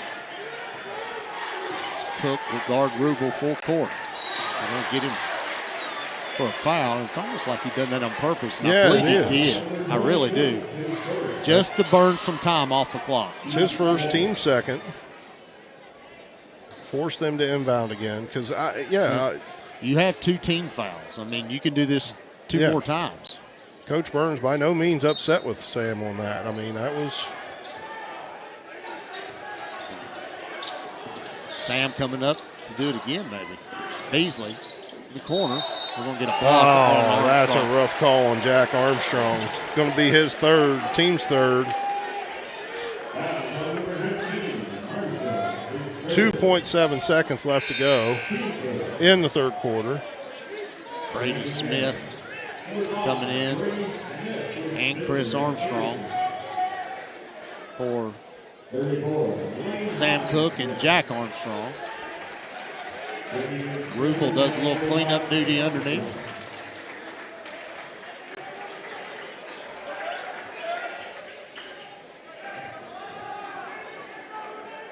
.7 seconds left, tied at 38.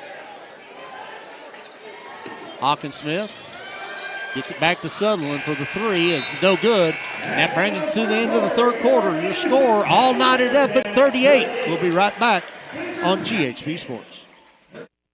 The Cooperative Extension Office is here to serve all residents of Spencer County with educational and research-based programs. We offer programs for youth 5 to 18 years old through our 4-H program, where youth can make the best better. We offer free soil testing, and if you love to get your hands dirty, consider becoming a master gardener.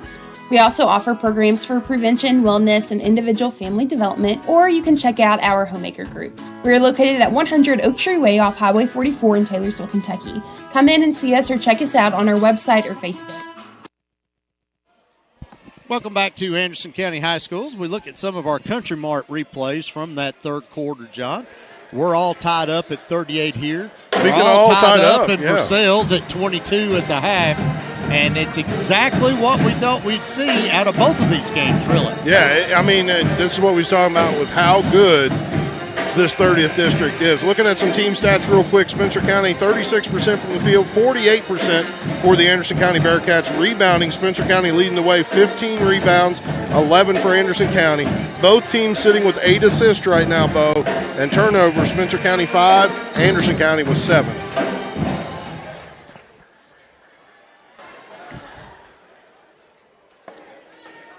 Be Spencer County ball to start the fourth quarter. And really, for as few fouls as we've had in this game, we do have a couple people in what you might consider foul trouble. Jack Armstrong for the Bears with 3. Noah Beasley for the Bearcats with 3.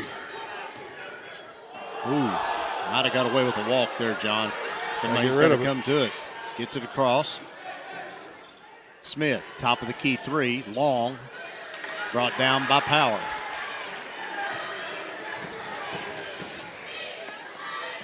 Rubel into the lane. He did walk. Shots up and in. Bearcats take the lead by 2.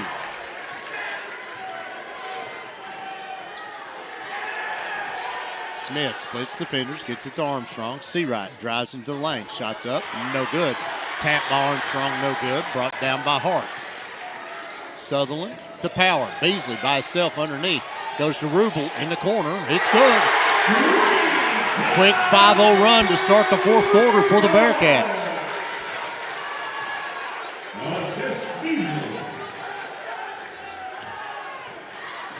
Armstrong to Kimbrough. Shots up and in. And the draws foul. a foul.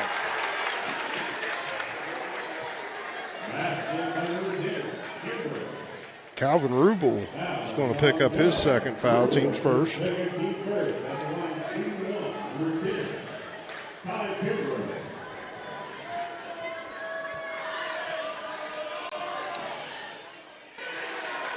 Kimbrough misses. I don't think anybody thought he was getting another one. Yeah. Everybody's a little lazy on that one. Bearcats lead by 3. This is where you're going to see them, John, really start to play Anderson County basketball. Take their time, milk the clock, limit possessions in this ballgame. Good defense by Seawright. Sutherland looking to drive.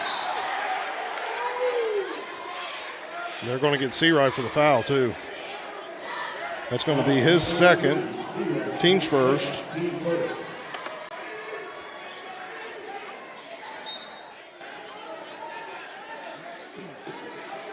Rubel wide open for 3.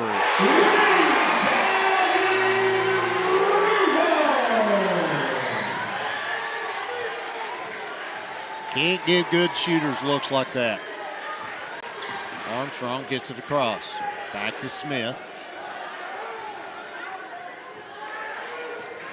6 minutes left to go in the ball game. Bears trail by 6. Cross court to Combs. Back to Smith.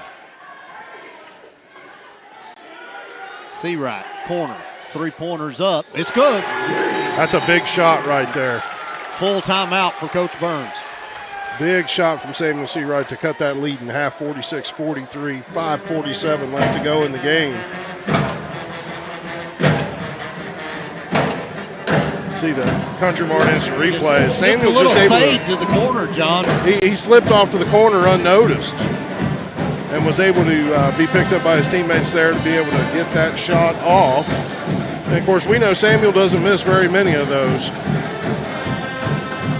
But Spencer County right now, Bo, they needing to make sure they turn up the wick on defense a little bit. We're still giving up some open looks, and that's one thing that has tore up Coach Burns the entire game is the open looks that we've been given to the Anderson County Bearcats.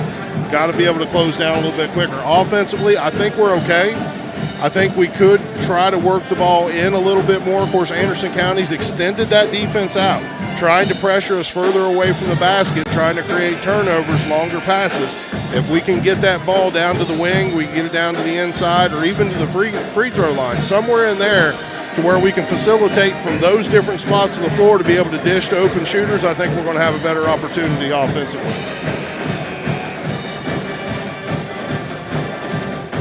course, you did notice or mentioned earlier that we got into a spot where we actually had Brady Smith against their zone at the free throw line, and having somebody like that, somebody who can make good decisions with the basketball, if we can get that ball deep into somebody's hands like that to be able to look around, be able to distribute that basketball, Bo, that would be cooking with gas right there, I believe.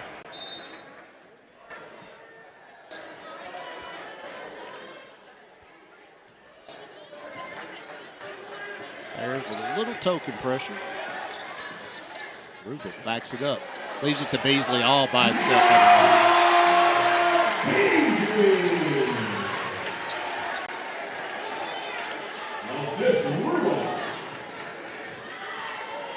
Armstrong to Combs. Pull up three. Back iron, no good. Brought down by Rubel.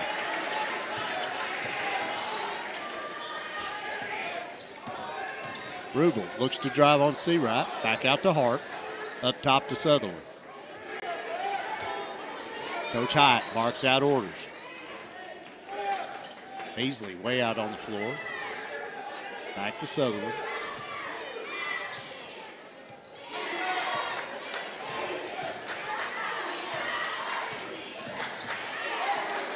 Got to be close to a 5-second call, y'all. Power in the corner. Up top to Rubel.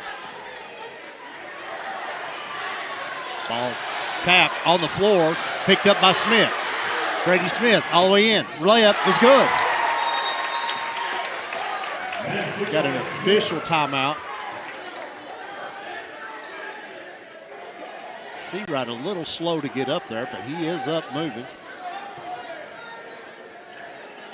Bears cut the lead to 3. 4.5 minutes left to go in the game.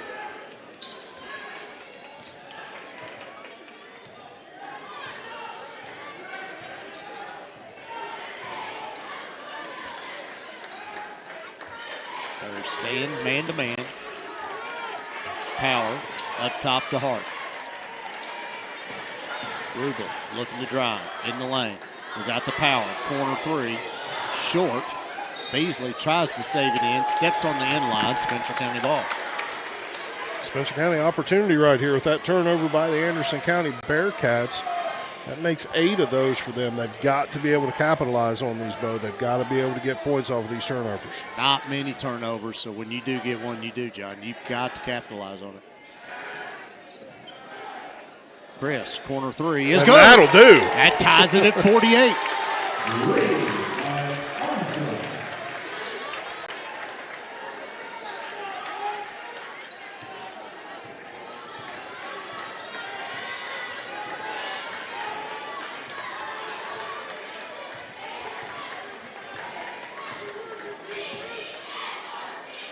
Rubel, Smith on him. Gets it to Hart. Drives. Armstrong had his hands on it. Taken away by Chris.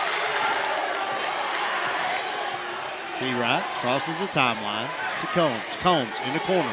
Brady Smith fakes. Goes to Chris. Looks to drive into the paint. Shots up and in. Bears take the lead. Burns wants another timeout. Wanted to make sure that he got to be a full if we're the ones that took it. They're calling a 30-second timeout. If we took that timeout, it has to be a full. That's all we have left. Well, that's actually Anderson County is who they get marked down for the 30-second timeout.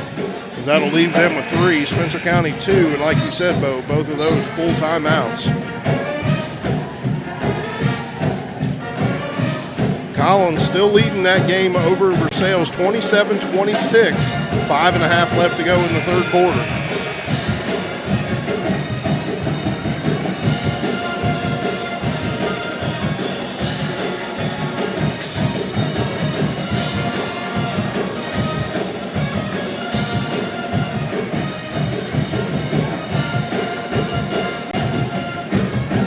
Anderson County ball. 3:06 left to go. Bears lead by 2. Possession arrow belongs to the Bearcats. 1 team foul apiece, John. Not no foul trouble really to speak of at this point in the game. Not by Armstrong with teams. 3. Yeah. Beasley with 3. But this late, you got to go with the girl you brought to the dance. That's right. Power tries to go back out to Hart. Tapped out of bounds by Combs. Stay with Anderson County.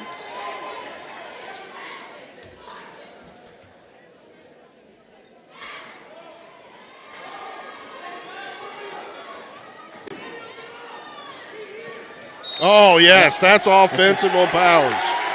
As he just threw a shoulder into Brady Smith to set that pick. Officials are going to talk about it, Bo. This could be a technical. It could be an intentional foul. And they're going to just call it as a common foul.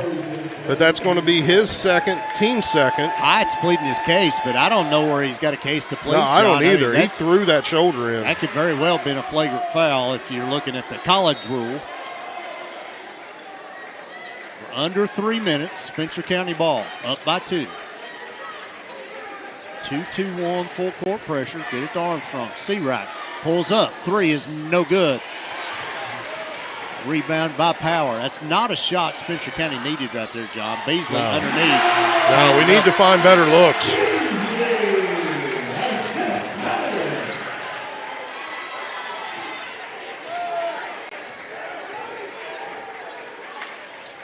Armstrong in the middle. Tap. Sutherland taps it to himself. Spins in the lane. Beasley. Bearcats pull it back out. 2:05 left to go in the game. Tied up at 50.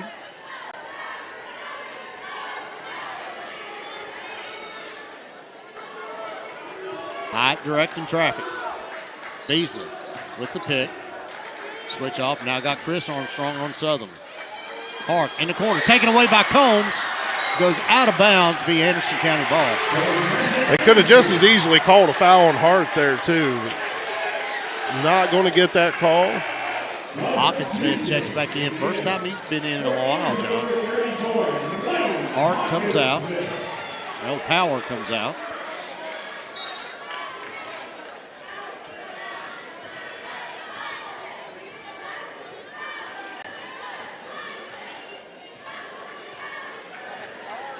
He's going to pull you out of it, Coach Burns. You're going to have to go to man here. With the game being tied, John, I don't mind.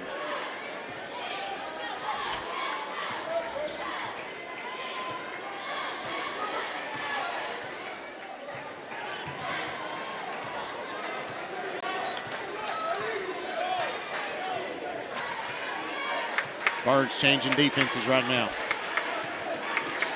They're going to their trap.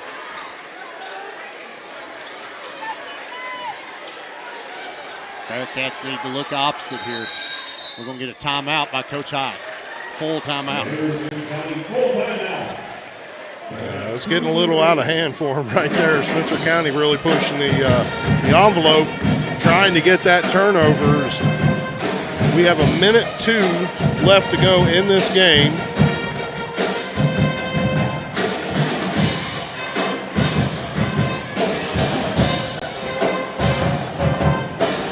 And sorry, we're kind of... Yeah, Derek teared the place up. What did he do? Yeah, there's some cords, I guess, out in front of us that kind of getting pulled a little bit.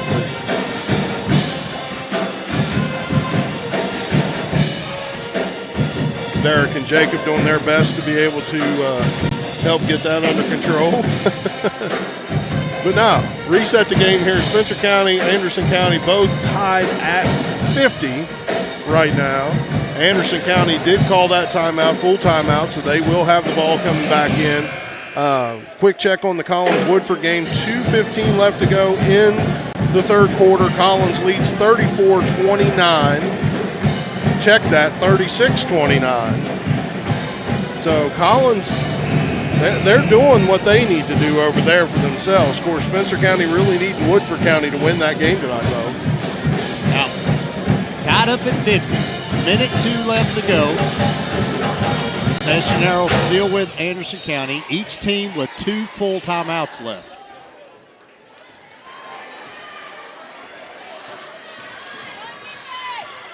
Two team fouls on Anderson County, 1 on Spencer.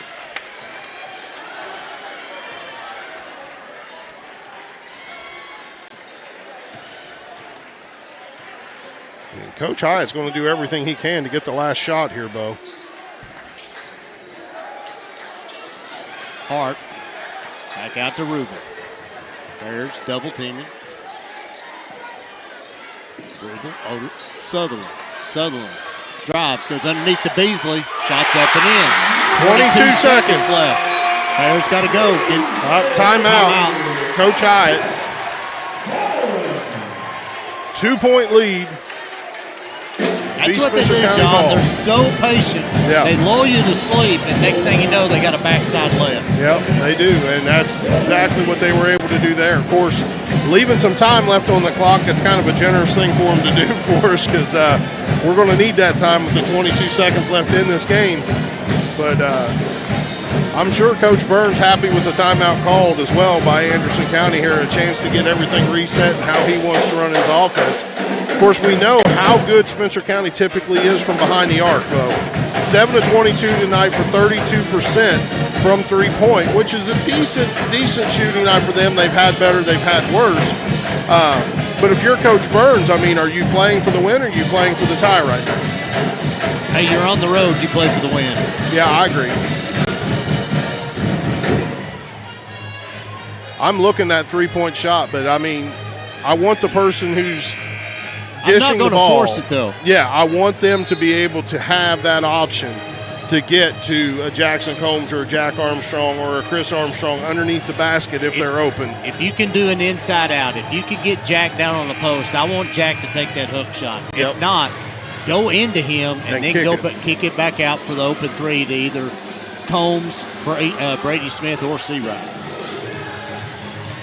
Or Chris Armstrong for that matter. Everybody on the floor can shoot it for the Bears. Bearcats going to press to try to make the Bears use a little time. Seawright, open, corner three, fouled, no good. But he will go to the line for 3 free throws with 14.3 seconds left. Huge free throws right here, too. At least he gets 3 of them, and we're only down by 2. But 3 big free throws for Samuel Seawright. I need to stop saying that. I'm sorry.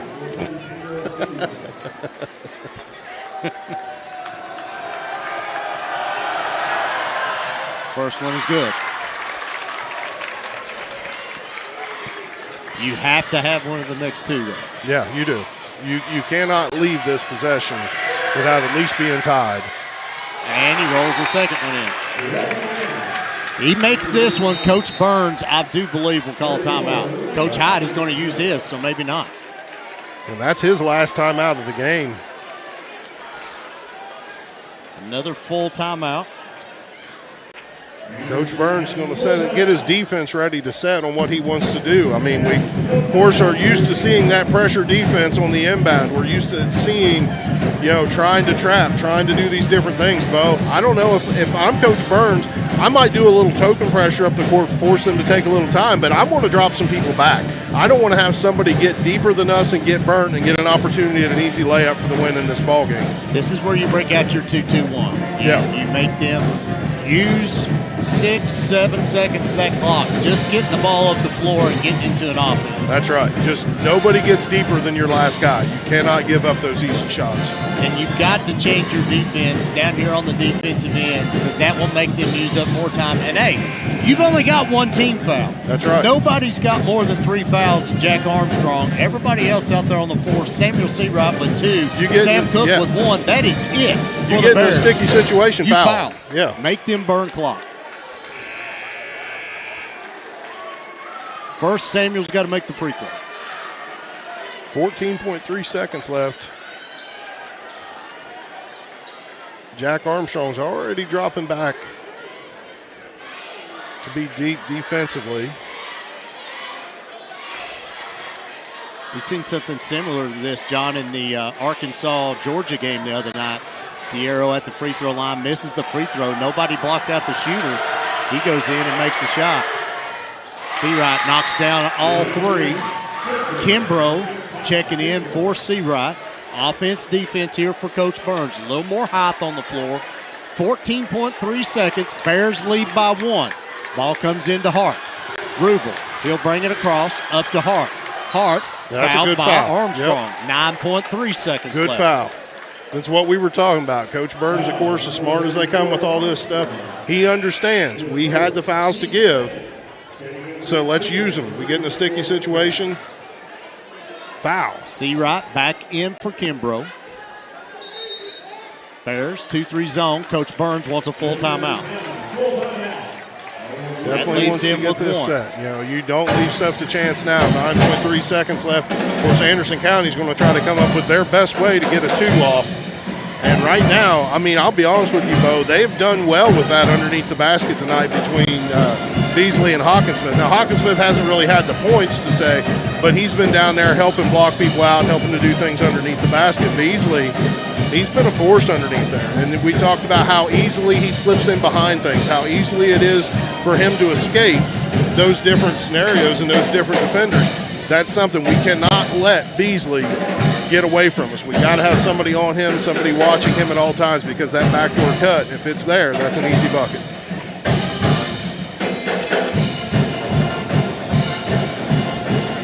Both coaches, John, wearing that chalkboard out. Oh, they are. Yep. I say chalkboard now. I'm telling my age. It's a dry erase board, but I knew what you meant. I wasn't going to say nothing. You're the one who actually said something about it, too. See? I talk about all the time how easy you make this for me, and there you go again. Early in the fourth quarter, Collins leads Woodford 41-36. If you're a Bears fan, you got to be pulling for Woodford County in that game. Spencer County leads by 1 here. 9.3 seconds left. They still have 2 fouls to give. Look, it's a 2-3 zone look that may morph to a man here. And another foul on Jackson Combs. It really only takes a second off the clock. That's his first, team's third. One more to give. Now, I don't mind the fact that we fouled. I don't like the fact that it was that far away from the basket. Hart, corner 3, all by himself. No good. Rebound, stolen away by Smith. And they're going to call him for a travel.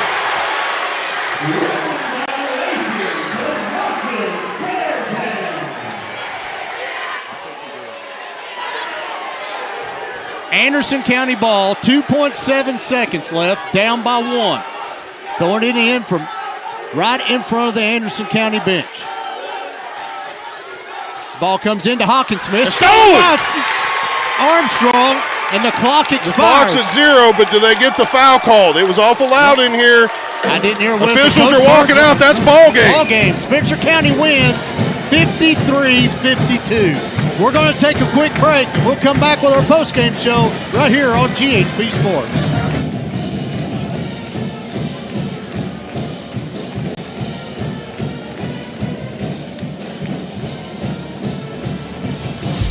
Are you looking for a reputable shop to take care of your ride? Stop by Dougherty's Body Shop and Service Center, offering all manner of body and mechanical work to keep your vehicle looking and performing at its best. Conveniently located at 910 Taylorsville Road in Taylorsville, or find us on the web at Dougherty'sBodyShop.com. Dougherty's Body Shop and Service Center. Big or small, we fix it all.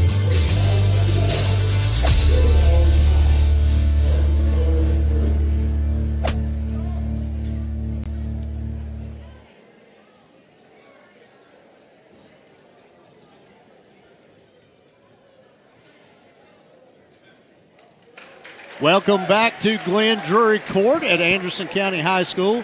Spencer County picks up, John, a huge 30th district win tonight over Anderson County on the road, 53-52. Trailed most of the second half, John. Down by 2. Seawright gets fouled inside of 15 seconds, shooting a 3. Goes to the line, makes all 3 free throws, and then the defense holds on for the 53-52 win. Spencer County improves to 2-1 in district play. Still got 1 game to play. That game is tomorrow at Shelby County at 4:30. If you guys want to come over and watch that game, varsity game starts at 4:30 over at Shelby County High School. John and I will be on with GHP Sports starting about 4:10 in that area somewhere.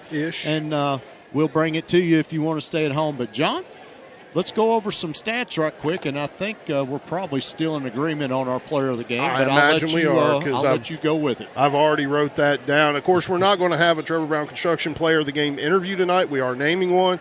We also will not have the Kelly Hubbard Coaches interview. This being somewhere different like this and traveling and our setup and all that, it makes it really kind of hard for us to do those things. We do want to thank Trevor and Kelly we again. Do. That's two sponsors we've had here at GHP Sports from day one.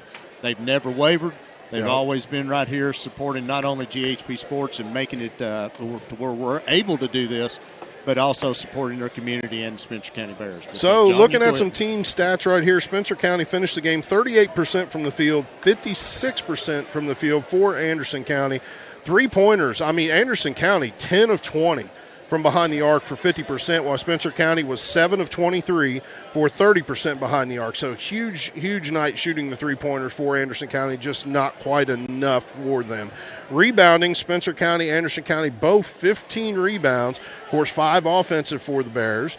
Assist, Anderson County leads the way 14-11. In turnovers, Spencer County, 10 turnovers, only 6 for the Anderson. I'm sorry, I've got that backwards. That's my fault. 10 turnovers for Anderson County and 6 turnovers for the Spencer County Bears. Of those, a lot of steals for the Bears. Of course, 4 block shots by Anderson County. They had a lot of guys with hands up underneath. And game of this magnitude, John, even the 10 turnovers, that's not a bad night for Anderson County. No, it's not. I mean, both teams played really well. Of course, we talked about the foul situation. That got upped a little bit there at the end, but it was strategic on why it got upped. But really, fouls not a major concern for either coach in that game. Of course, we did have a couple players get up to 3 early in the game, and was like, well, okay, we got to kind of watch them a little bit. But other than that, pretty clean game played by both teams. At Collins Woodford games now 47-43. Collins lead, but 4 minutes left to go. Yeah, John, let's talk about our player of the game tonight. All right. Well, leading the way for Spencer County tonight is our Trevor Brown Construction Player of the Game, Chris Armstrong. 13 points, 7 rebounds for Chris. And, I mean, just monster night for him. On the glass, had a lot of stuff underneath, was 1 for 3 from behind the arc. So did have that, 33% from behind the arc. Also putting in some good scores for the Bears. Samuel Seawright finishes the game with 11. Jack Armstrong with 11. Brady Smith, 8. Sam Cook with 3. Ben Armstrong with 3. Jackson Combs with 2. Ty Kimbrough with 2 to round out the scoring for the Bears. Of course, we did mention the 7 rebounds for Chris Armstrong, 3 rebounds for Jackson Combs, and that was one of our things we were talking about, too, for Jack Armstrong, is just battling on the glass with this Anderson County team. They are so good at rebounding. Spencer County had to be able to stay with them that way. Looking at the Anderson County Bearcats, leading the way for them, Calvin Rubel, 15 points, 14 points for Noah Beasley, our player to watch. Trayton Hart with 11, 9 for Will Powers, 3 for Carson Sutherland, and Bo. That's it. 5 different players for Anderson County are the only players that actually contributed to their 52 points that they scored tonight. Of course, I did talk about their shooting, 54% from the field, 50% from behind the arc, Bo. 10 for 20 from behind the arc. So massive, massive shooting night for them. They just did not have some of the opportunities that they needed to be able to get some points on the board late in the game. So Spencer County improves to 12-7 on the year, John. They are now 2-1 in district play. We're getting money thrown at us. And I didn't even have to take my shirt off. Well, it was probably to keep your shirt on. But anyway. That's what that was for. Thank you, sir. Spencer County improves to 2-1 in district play. Also, Collins also 2-1 right now in district play with their final game being played right now. So if Collins wins that game, Collins is the 1. We are more than likely the 2. Yeah. And probably going to play the winner of the Woodford County, Anderson County game, which is next Friday night. That's right. So that's the way it's going to go. So, John, I'm done with the night. If you're done with the night, we'll quickly get out of here so we can load this stuff up.